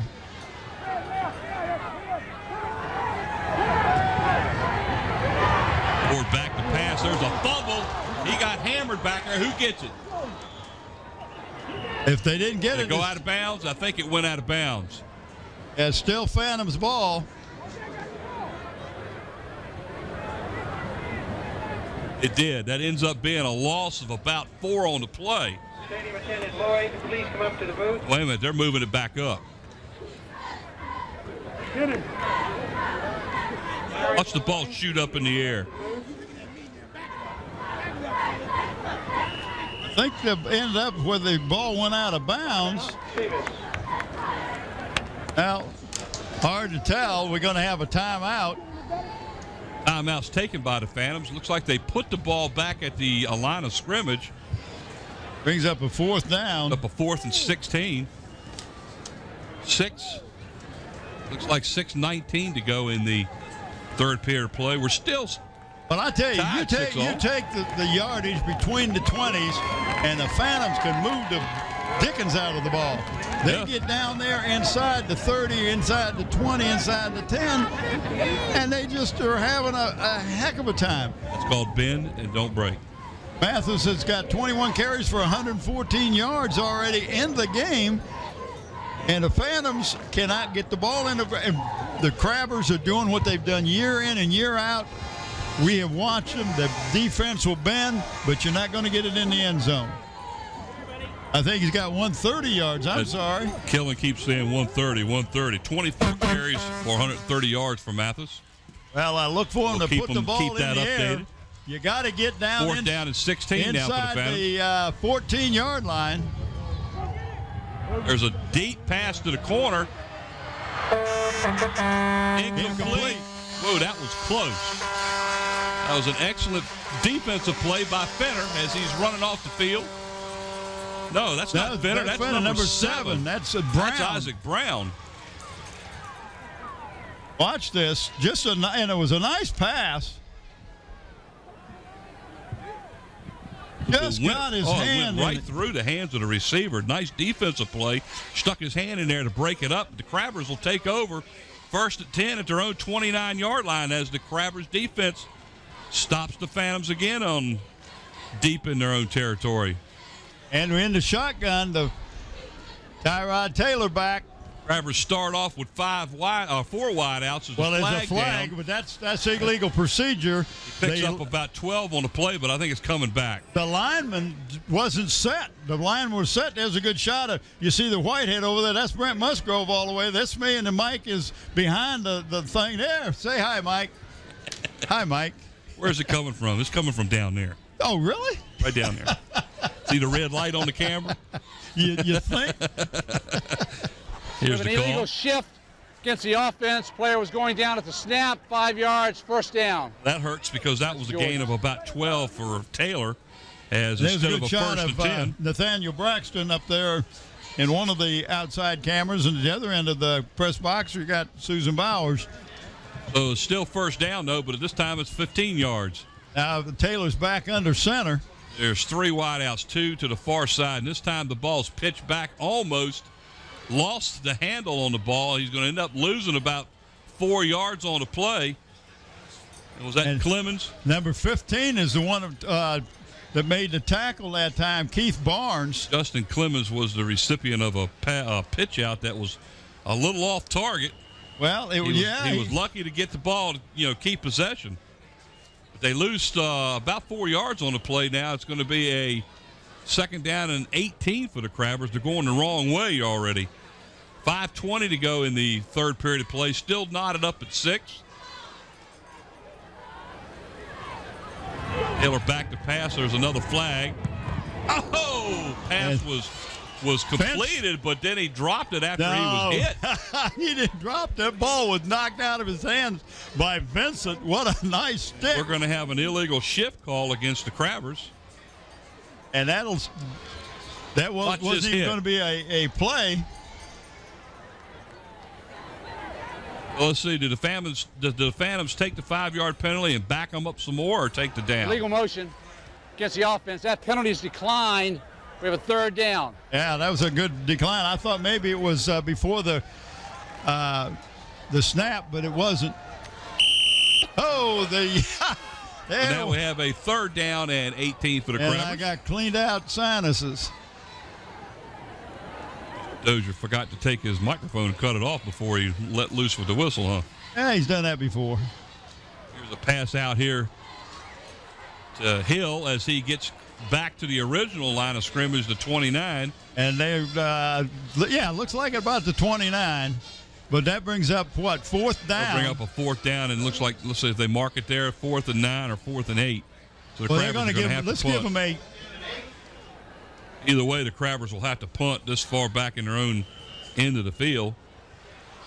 Completed pass was good for 8 yards, but not nearly enough for the first down. We got Vincent and Robinson back deep for the Phantoms.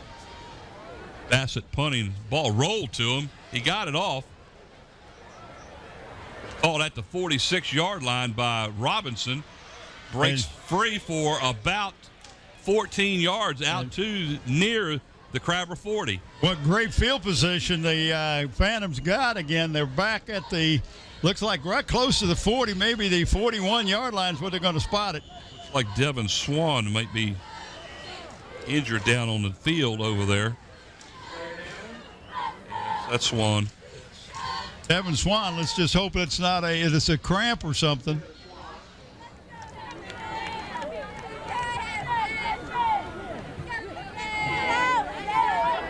Well, the Phantoms will take over after limiting the Crabbers to a total of 2 yards on that play. I want to remind the fans, again, that at the end of the contest, both bands will be featured.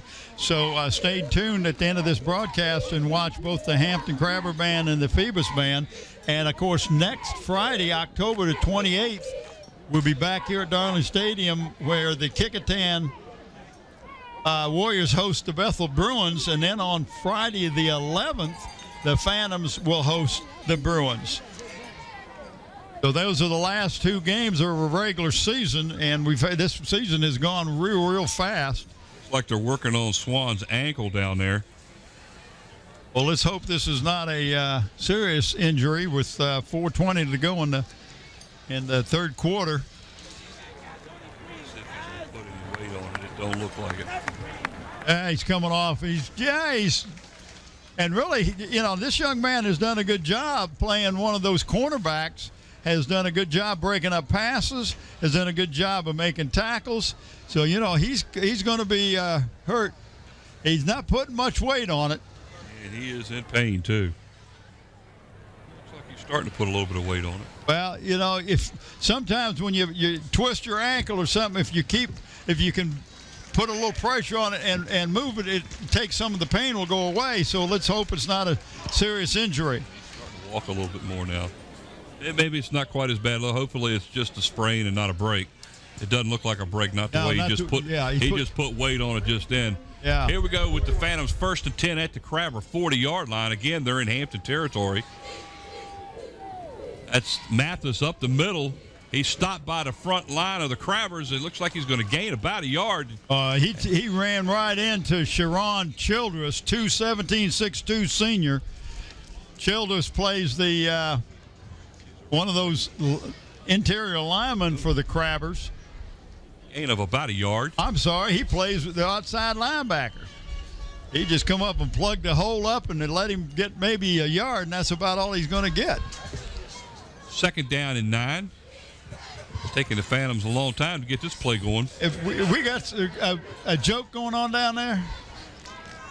Killen is laughing. When he starts laughing, the whole thing just kind of shakes up here.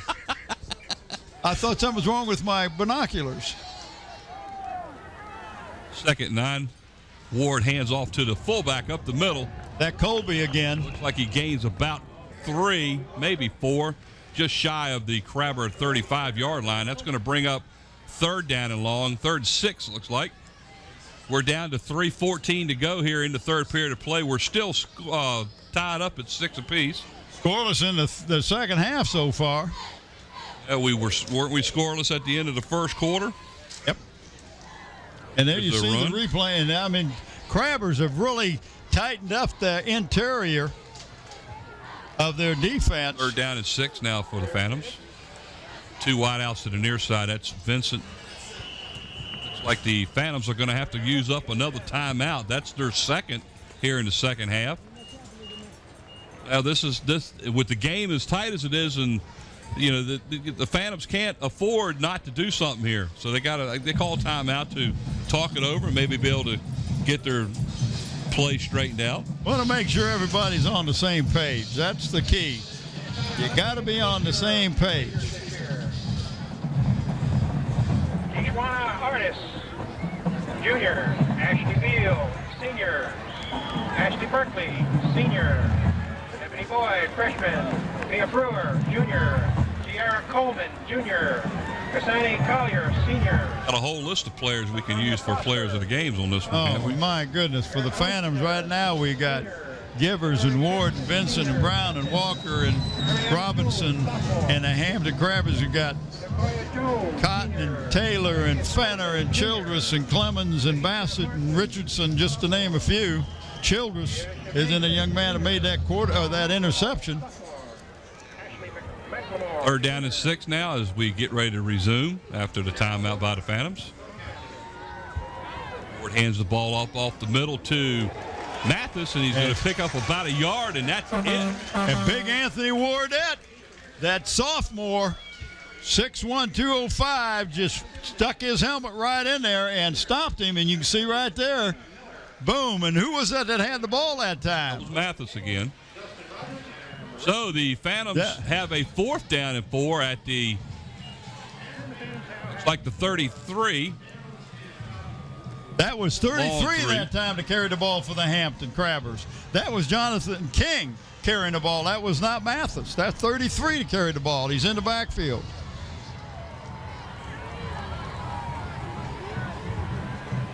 Oh, he got the first down by stretching on second effort.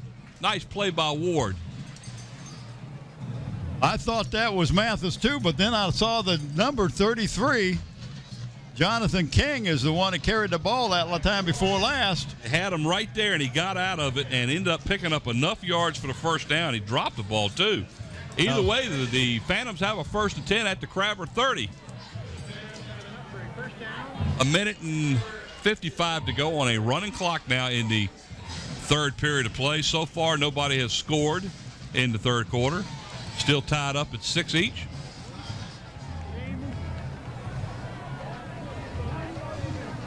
That's Robinson to the near side. Vincent to the far side. Yeah, Vincent up at the top of your screen. And off to the fullback up the middle is going to pick up about 4 or 5 as he drags. He just keeps right on going. I tell drags you. a couple of Hampton players along with him as he gets the ball near the Crabber 25. And that one young man he carried was Jacoby Fenner on the bottom of that pile, and they're going to spot the ball just shy of the 25-yard line. Second down and a short 6 for the Phantoms.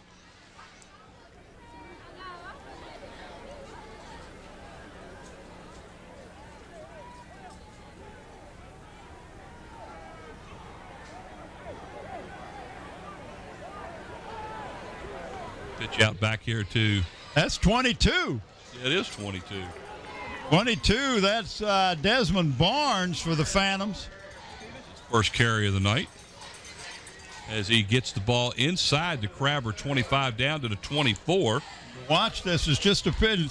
There's a block missed on the outside. We're under 30 seconds to go in the end of the third quarter. We're going to go down to the sideline. Ron Baton has got a little something for us down there, I think Scotty was telling me. At the end of the quarter, which is 14 seconds. So, third down and 5 now for the Phantoms. The ball sitting inside the Crabber 25. It looks like he's going to just let the clock run out. Yeah, I don't think they're going to get to play off, and they're not. All right, so we've reached the end of the third quarter. The score still remains the same. Hampton 6 and the Phoebus Phantoms 6. But while we have a minute here, do want to say that the fourth quarter is brought to you in part by Park Lawn Wood Funeral Home, located at Hampton Center Parkway and North Armstead Avenue. For information, give them a call at 827-4670, where Nancy Staten is the manager.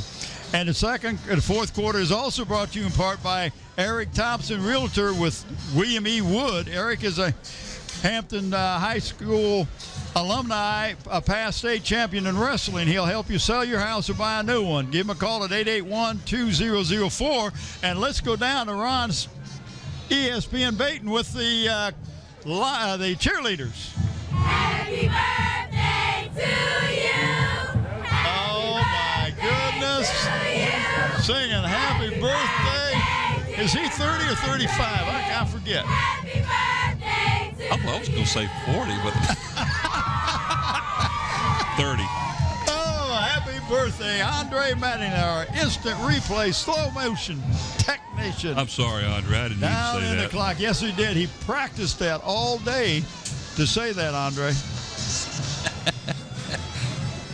All right, here we go. Third down and 5 for the Phantoms with the ball sitting at the Crabber's 24-yard line. Well, I tell you got to be impressed with the adjustment that the Hampton coaches did defensively during halftime, because the Phantoms are not getting the openings that they got before. A pass outside to Robinson. He's going to pick up a couple of yards at best, and that's it. Well, they're going to spot him down and pick up 2. They're going to spot him clear down to the the 22-yard line. So that's going to bring up a 4th down and 2 now. It's a nice play, but the Crabbers defense came in there and took care of what they needed to. Well, you got to go north and south and not east and west, and the Crabbers have got a lot of team speed. That was Tyrod Taylor out there that helped stop that. 4th down and 4. Tyrod playing defense because Tevin Swan isn't there. He's still on the bench with his leg or his ankle being iced down.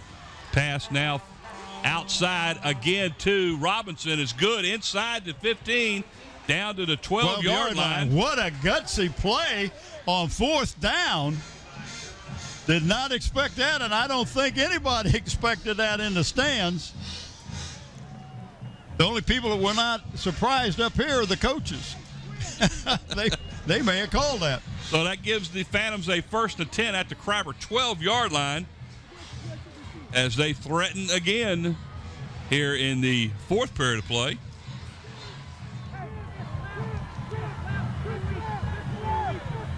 Two wideouts to the top of the screen. Handoff. Oh, that was a handoff that was met as soon as he got it. What a lucky 62 for the Crabbers. The referee is telling the Crabbers to calm down or you're going to get a flag, but he held it back. Tim Richardson hit him as the ball was handed off. And that was number, 22? That's 22 again. That Barnes, he was almost hit as soon as he touched the ball. They were very lucky to keep possession. And he lost a couple yards. Like he loses, 3 yards on the play back to the 15. He ended up all the way back here at the Hampton or at the 35-yard line, but of course it's going to be where he stopped. Was stopped from the initial hit. Second down and 13 with the ball sitting right at the 15-yard line. Okay, Scotty. Happened at Scotty. Here's a pass play over the middle, thrown behind Robinson, who was open at the time. Down at the 5-yard line. Vincent was open outside, and he threw the ball behind Robinson. Right in between the two of them. So that's going to bring up third down and 13 with the ball at the 15.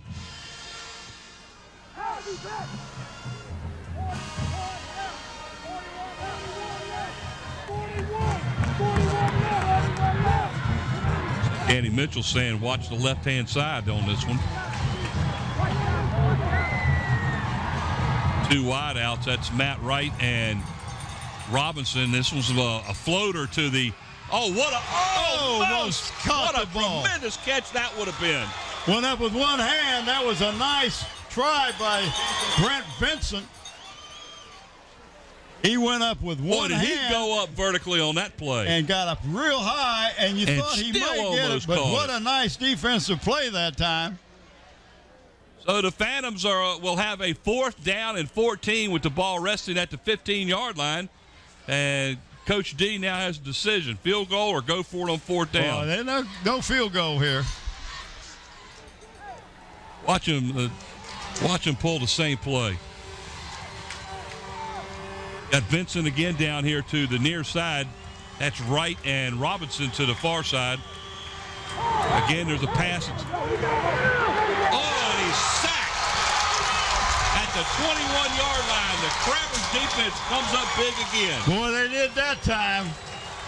There's no denying the Crabber defense. When they get down inside the 20, they've got to be the toughest team that I have ever seen inside the 20-yard line. You bend and don't break. They are not going to let you get in that end zone. So the Phantoms had a 1st and 10 at the Crabber 12, and now the Crabbers have a 1st and 10 at their own 21. 9:33 to go here in the fourth period of play. We're still scored. Sometimes your defense can fire up that offense. Taylor in the shotgun. The Crabbers have 4 wideouts. And it's a keeper up the middle by Taylor. Breaks to the inside. Is going to pick up close to a first down. It depends on the spot. I think it's going to be a little short. And this is what the Crabbers offensively are going to have to do. They're going to have to spread that line out. Give them a little bit more room. We're going to have a officials timeout to check. The fourth quarter also brought to you by Zooms. We're proud to have David Allen and Zoom sponsoring us again this year. Zoom supports the student athletes in the Hampton City Schools. And also our new corporate sponsor, Tanya's Super Pet Center, located at Langer Square Shopping Center, providing Hampton Roads with the highest quality of pets and pet products for over 11 years. And that's 49 West Mercury Boulevard as the Crabbers picked up the first down. And, of course, Subway, located at 1807 East Pembroke Avenue, where they have sub wraps, cookies, salads, and more. The bread is always freshly baked. Stop by and say hello to Heath Patel and try something good. Well, this is a classic in the Hampton Phoebus game.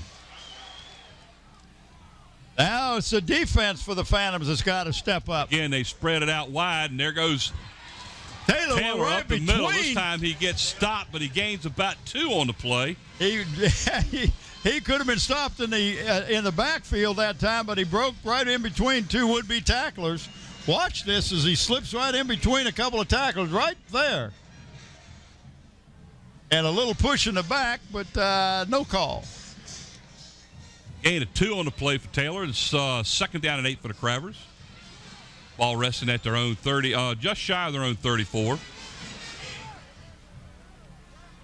2 wide outs to the near side, 2 wide outs to the top of the screen. This time it is a pass that is complete, and that's number 21, it looks like. And that's Sean Fields. That's going to be good for a first down all the way out to the John Crabbers. Fields. Hey, just 5'10", sophomore, 170. I'm sorry. Ball split. 155. Ball spotted outside the Crabber 44. First and 10, Hampton. Hampton's first time they've shown some offensive prowess here. They're moving the ball. Picked up successive first downs. It goes Taylor again on a keeper as he gets out to midfield. That's a gain of 7 on the play. Stopped by Robinson and Givers. I guarantee you that was a pass play, and he was being pressured right up the middle, and he just took off, tucked it in, and took off running with it. Picked up a good 6-7 yards. Looks like 7. Ball sits right at midfield. Second down and 3 for the Crabbers. Crabbers haven't run plenty plays in Phoebus's end of the field. They've only, with the exception of the intercepted pass that went back 43 yards for a touchdown. This is a designed keeper by Taylor as he's going to lose about 3 yards on the play back to the, 47-yard line. It looks like big number 62 for the Phantoms making the initial hit. That's Dominic Davenport, another freshman. He's 6 foot 235. The coaches are high on this young freshman.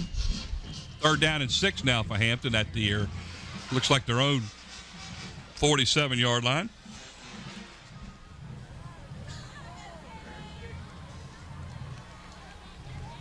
Back in the shotgun to pass.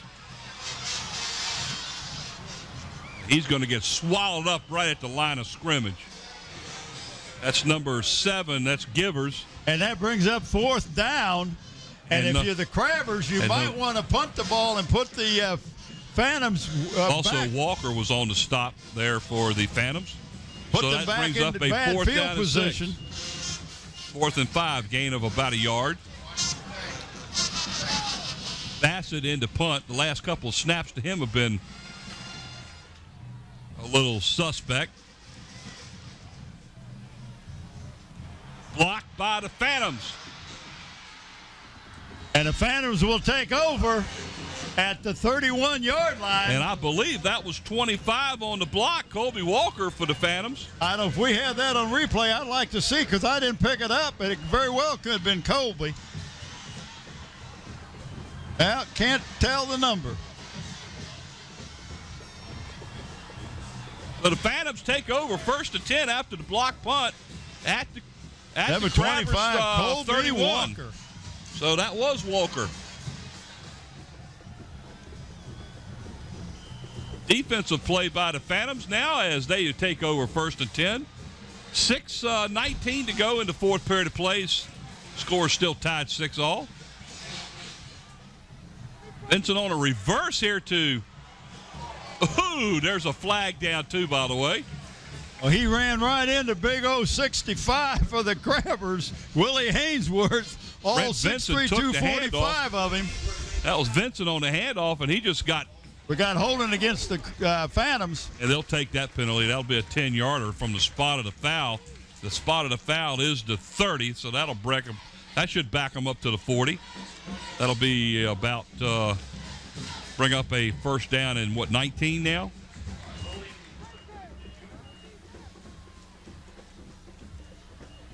So these two undefeated teams are battling back and forth right now. The last 6 minutes of the game will determine who will take charge in the district as both teams are 5-0 in the district as we stand now. 2 wide outs to the top of the screen for the Phantoms. Ward goes back. He's going to throw the ball over the middle. Almost completed. It was a little ahead of the receiver. And that was I believe that Vincent. is that Vincent? Yeah, I think it is. Yeah. Got a lot of zip on that pass as that was intended for Vincent over the middle. Players wide open. We're right at 6:01 to go here in the game. Second down and 19 with the ball resting at the Crabber 40.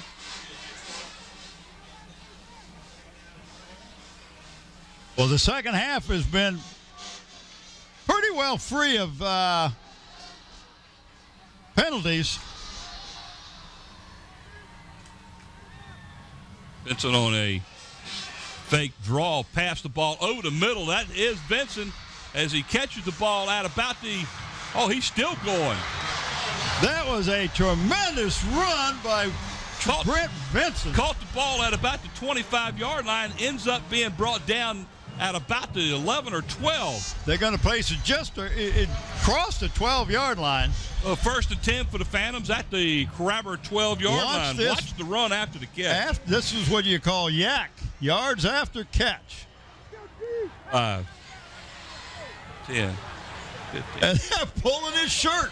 They almost took his shirt 17 off. yards after the catch for Vincent. First and 10 for the Phantoms as they are threatening here in the late period of the. And there's a touchdown. There's a touchdown by number 32. That's Haroon Brown up the middle. Brown. 5:34 to go in the fourth period of play as the Phantoms have retaken the lead now by a score of 12-6.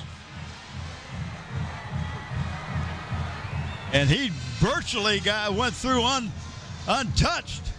Definitely unmolested. Now, we're going to go for 2. If you go for 2 and make it, and the Crabbers, if they score, they have to go for 2. We're down to 5:34 to go as the Phantoms now are, it looks like they're going to. If you don't make it and the Crabbers score, all they have to do is kick an extra point. Well, they got to score, too.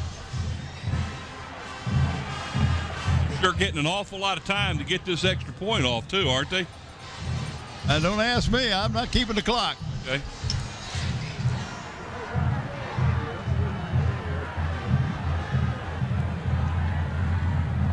Ooh, that could have been, there it is. That could have been a pass interference, and it is. So that'll be half the distance to the goal line. Like there's another flag down on the field behind the back where the quarterback threw the ball. We'll see. Talk to us. I got a feeling that was going to be against Phoebus. A dead ball personal foul against. Oh, and that one's going to hurt Phoebus. Boy, here we go with that half and half. Well, but that don't make any sense. Here you got a kid. You don't make a stupid thing happen at the goal line. Well, they're going to take a half the distance to the goal, and then they're going to back them up 15 yards. Well, that's what they should have done one other time, but he didn't do it. Another game we did.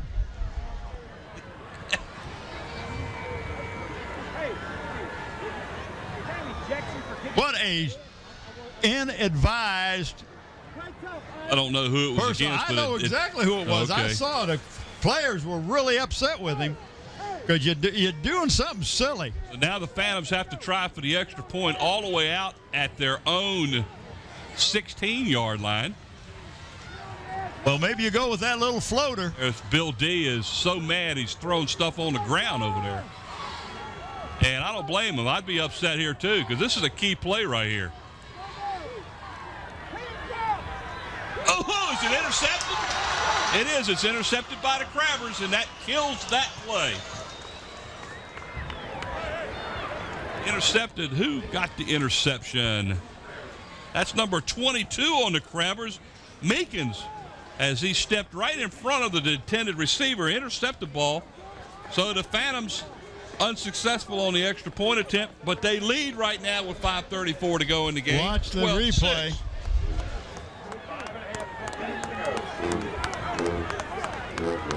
And now you're going to have to turn your quarterback loose. You got to get a score. You score and kick an extra point, you win the ball game.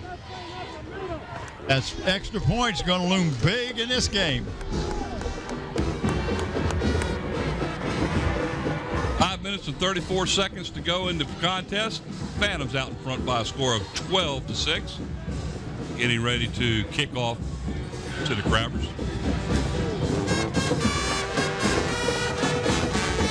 Deep for the Crabbers is number 23, Justin Clemens, along with Sean Fields and Kobe Fenner. That's number 20 kicking off now for the Phantoms. Lamont Fredericks. He's got a good foot. He can get it down near the 5.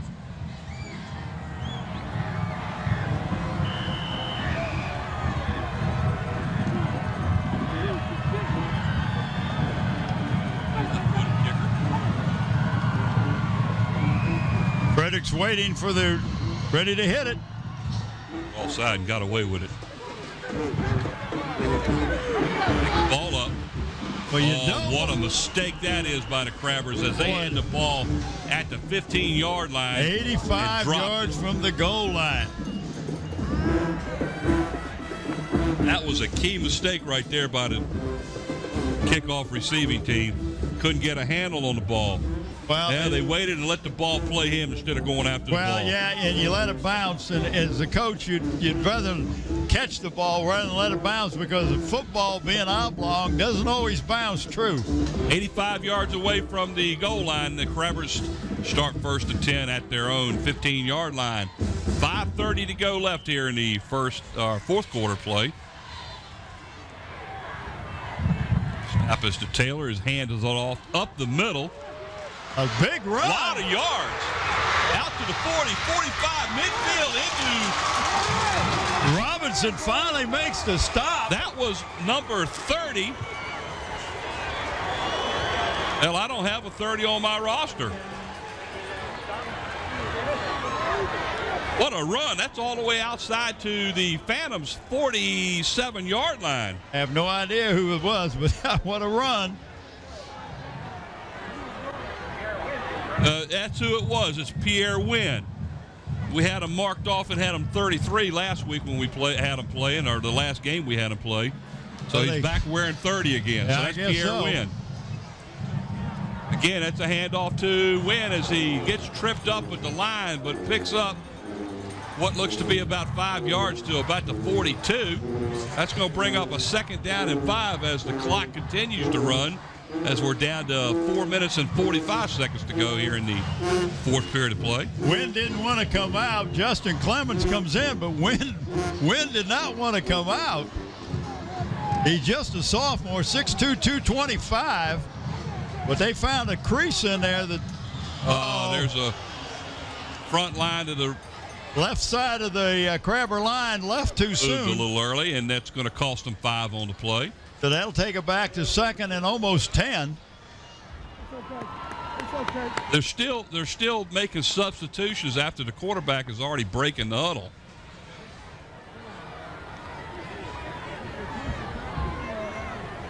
So it's going to be a 2nd down and 9 with the ball resting right at the 46-yard line of Phoebus. 4:20 as the clock continues to run. Thought the clock stopped after a penalty. Well, that's what you get for thinking. Now, don't be nasty. Taylor on a keeper around the right side goes out of bounds after he picks up what looks like about 2 yards on the play, maybe 3. That'll bring up a 3rd down and long for the Crabbers. And it looks like he's going to spot it at about the 40, what about the 43?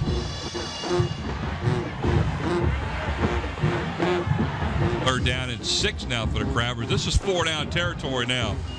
Oh, at this time of the, with 4 minutes and going.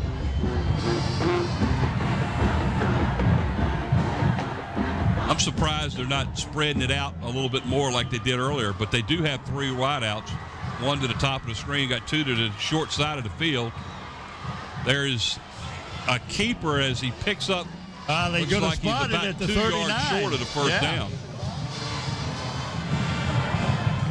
See where they mark it. Pulled it back another yard. They give him to the just inside of the 39 of the Phantoms. That's going to bring up a 4th down and 3? 4th and 3. Be a good time to take a time out. 4th down and 2 now for the Crabbers. This is the play of the game right here. At this point, conjuncture of the game, it is.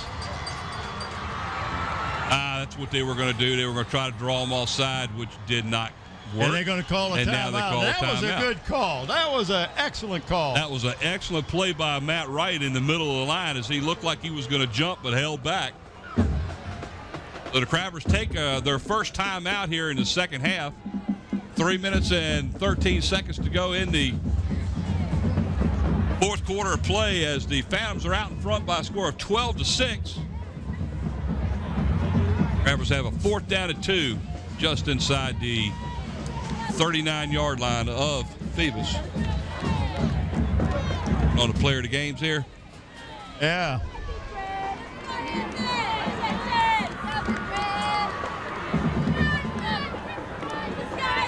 I agree.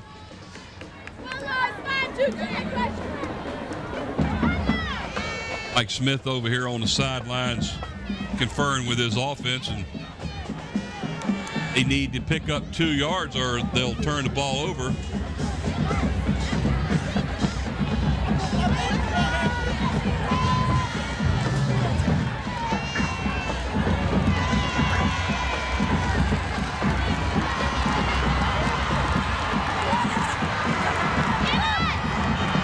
Number 30 for the Crabbers is Pierre Wynn. He's back in the lineup. Standing next to Taylor. There's your spread offense. Taylor on a keeper up the middle, and he stopped as he didn't get the yardage necessary. And who's that, 25 on the stop? Uh-oh. He got him right in the shin, too. He's coming up limping, but I think he's going to be all right. But the ball goes over to the Phantoms. Just submarine. That was Matt Wright on the stop. Big number 11, Matt Wright. So the Crabbers are stopped. Matt Wright been starting. This is his 4th year starting. He's been a starter since a freshman. Crabbers go down on, turn the ball over on downs. There's 3:09 to go in the fourth quarter. And Crabbers trailing 12-6. The Phantoms take over at their own 38. Tyrod Taylor still comes limping as he comes off the field. The Phoebus Phantoms need to get a couple of first downs. We got a flag and got another flag. Got one flag from the line judge and another flag from the referee. Got a hold over here. So that's going to go against Phoebus. That'll also stop the clock. Boy, of all the times to get a penalty.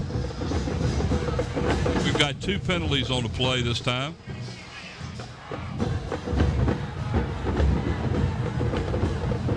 Well, let's see if he 10 can yards from the spot of the fill foul. it out. Hope he gets his microphone working again.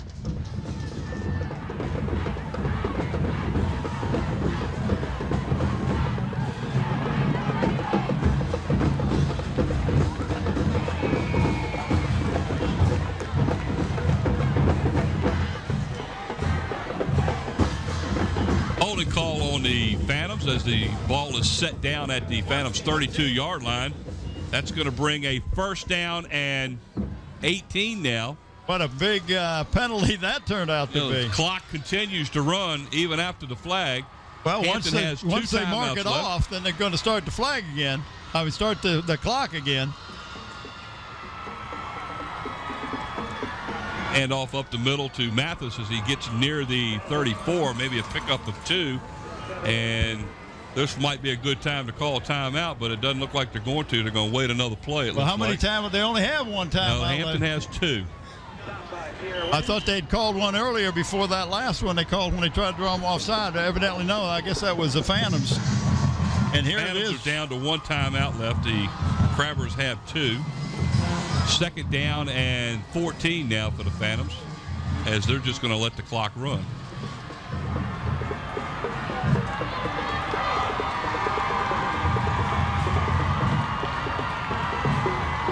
Boy, that's a long 25 seconds to finally. And they finally there it is. got the flag to fall. All the way down to 1:54 left in the fourth as they let the clock run, take the 5-yard penalty. That makes it second down, and Now the clock is not going to start until the snap of the ball on a delay of game.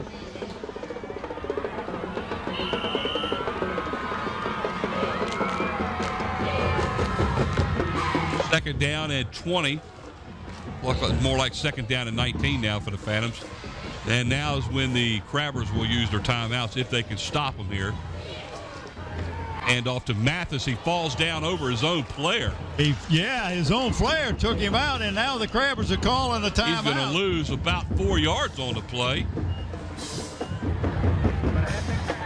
Big numbers. I don't know what the other Phantom was doing back here in the backfield. He almost looked like the offensive guy taking him out. Well, I think he may have been pulling and just got shoved back into the ball carrier. So this brings up a third and a bunch. Third and 24 for the Phantoms. Ball resting at their own 26-yard line. There's 1:49 to go left in the fourth period. Crabbers trail by a score of 12-6. And I know what Bill D is trying to do here. He's trying to get the clock to run out. You're not going to get it to run out. If you run the clock, if you run a play, the Hamptons are going to stop it right away. So you're only going to burn about 5 to 8 seconds. And if you try a pass and it's incomplete, you stop the clock, and Hampton doesn't have to use one of their timeouts. That's right. Well, they're down to one timeout now. Each team has one timeout left in the game. Well, I don't think Phantoms want to use theirs. No. They just do not use that timeout at all. Matt Wright is wide out to the near side here. There's two of them. We've got an official's timeout. Nathan Robinson and Vincent are split to the far side. Third down and 24 for the Phantoms. There's a snap, and he's gonna let rip with it. Underthrown, and the Crabbers defense did not pick the ball up, and luckily the ball fell on the ground for the Crabbers. That came that close to being a completed pass. Well, the receiver, who was Vincent, didn't have he looked back to adjust, and the wind has picked up a little bit and held that ball up. He threw it so high, Vincent couldn't come back to it. But luckily he for had the a better Crabbers, chance. He had a better chance for it than anybody else did. And now we go to a chance here for the Crabbers. Well, they didn't have to use pass. the timeout, and because of the incomplete pass, fourth down and 24. Back deep for the Crabbers is Tyrod Taylor. Yeah, but this is also a time that you want to send everybody in and try to block the punt. I think I would, with 1:40 to go, with Taylor back here, I think they'd be setting up for the run, and that's what they're doing. They're back. Well, they did. No, they didn't. They come after him. Nice punt, and there's Taylor at the 40, and he turns around and almost runs into his own player, and he's going the wrong way. You got a block there. He's still on his feet. He's out. He's at midfield for the 40, 35-40. He might go all the way. He is going to go all the way. Taylor is down at the goal line. Touchdown, Hampton. Can you believe that? There have been so many blocks. There was 5 players back here ready to tackle him, and Taylor got free and ran all the way in for the score. Now, the referees are down there conferring. Is there a flag on the field? There is a flag on the field. There is a flag.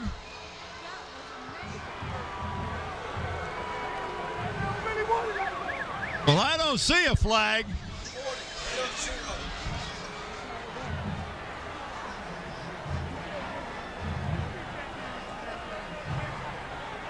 I don't know what the call is. I'd like to. I do see a flag over there. How could a flag be thrown over there? Well, there's no other Hampton player over there except for the guy that was running the ball.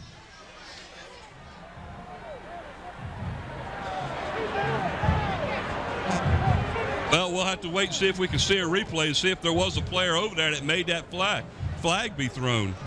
Either way, the Crabbers, instead of getting a long touchdown, is now backed up all the way to their own 30-yard line. Watch Here's the a replay. Right here. How many catches people? it at the 40. One. I'm looking for a Hampton Two. player. That's not Three. there. That ain't a back. That's not Four. a flag. The flag's thrown up here. Put your hand in the middle. We can't see. That's all right. They saw something, but there was about 4 or 5 would-be tacklers that Now had the a chance question at it. is that Taylor that's down there at the goal line? That's down. That is Taylor that is down. As he slowed down, he was tackled from behind and pulled down. And we remember we saw him limp off after their last offensive set. See if we Right go. here. He's being dropped, and that's not a bad. And his leg buckled underneath him as he was dragged down, but he is up, and there's a nice hand.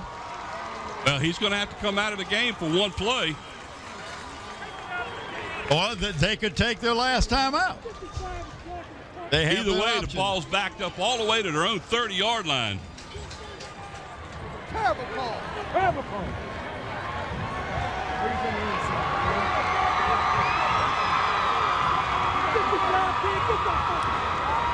What a beautiful run by Tyrod Taylor. He was hemmed in, reversed his field, looked like he turned around and ran right into a would-be tackler, and then got out of his grasp and went all the way, but was it a blocking in the back? Or That's what he called. Called a blocking in the back, okay.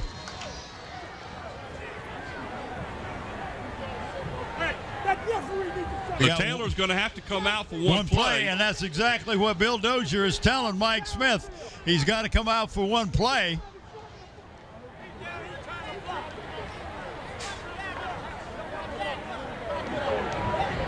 And we got 110. Pharrell Valentine, a 5'10", 175-pound senior, getting ready to go in for the Crabbers for one play. They got to go 70 yards in a minute 16. Well, they better go 70 yards in a foot.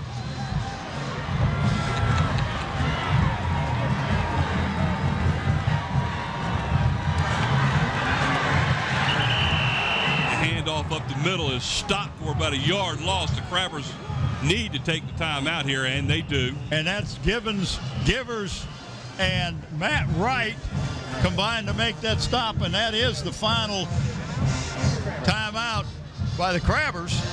Oh, they'll have a second down and 11. You got a minute and 6 left. Let's do with the players of the game.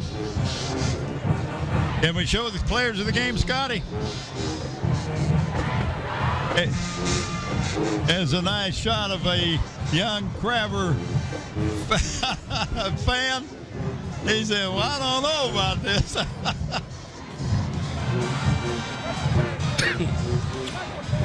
What a game. 12-6 Phantoms out in front. Bill A minute told me to go. that this was going to be a low-scoring game. He says, I think it's going to be low-scoring. Taylor back to pass. Screen pass out to the left side is good, but it's only good for about 5 yards as he gets to the 35-yard line. It's going to bring up a third down and 5. That's Clements, number 23 on the clock is running down to 49 seconds. Brings up a third down. We will show you the players of the games after this play. Taylor being fumbled. Taylor dropped the ball. He fumbled it. The Phantoms have recovered the fumble. And that's your That'll ball take game. care of it here as the Phantoms will end up winning this game by a score of 12-6. And we'll show you our players of the game for the Hampton Crabbers. Tyrod Taylor, number 5 quarterback, and Colby Walker plays nose guard and played a tremendous job at fullback today. Those are our 2 players of the game. Congratulations to Tyrod Taylor and Colby Walker, and they'll get a shirt from the Tidewater Team Sports. 20 seconds to go now as the Phantoms they'll just go on a knee. What a battle this was for first place in the district as the Phantoms will improve to 7-0 and the Crabbers will drop to 6-1. And I tell you what, you want to bet they won't meet again? look for them again in either the first or the second round of the regionals. I think we will see them again. I do believe we will. One play, and that's all she wrote, as Ward takes the snap and drops down to his knee. That'll be, and there is a penalty right here that is being thrown by the line judge on the Hampton side, and I got a feeling some words were said here that shouldn't have been. I don't know who it's about or who it's on, but that was uncalled for. This is the time where we need to let the clock run out and get the game over with. And that's against the offense. Going against the I know who Phantoms. it is. That's 15 yards.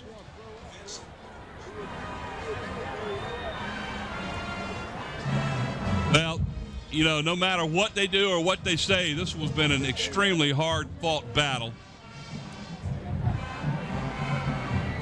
17 seconds on the clock.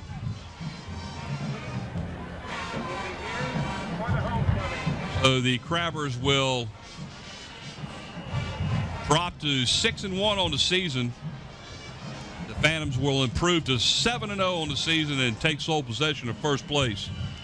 But look for these two both in the playoffs coming in about, 3 weeks, 4 weeks? Yeah, and that's the end of the game because it was not a defensive foul, or they have timeout. What? No, I guess they're going to have a. Phoebus took their last timeout to go over there, and Coach D is going to, tell her players to calm down, let the clock run out. You guys got the win, and that's what he should be doing. Yeah, he's also discussing right now with Bill Dozier as to what the call was.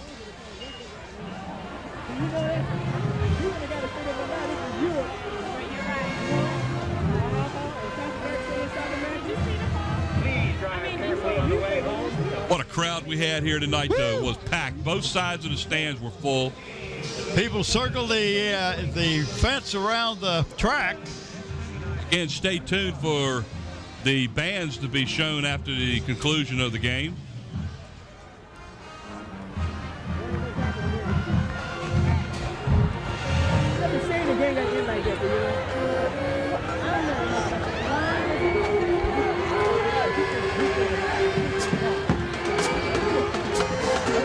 What a run that was by Taylor.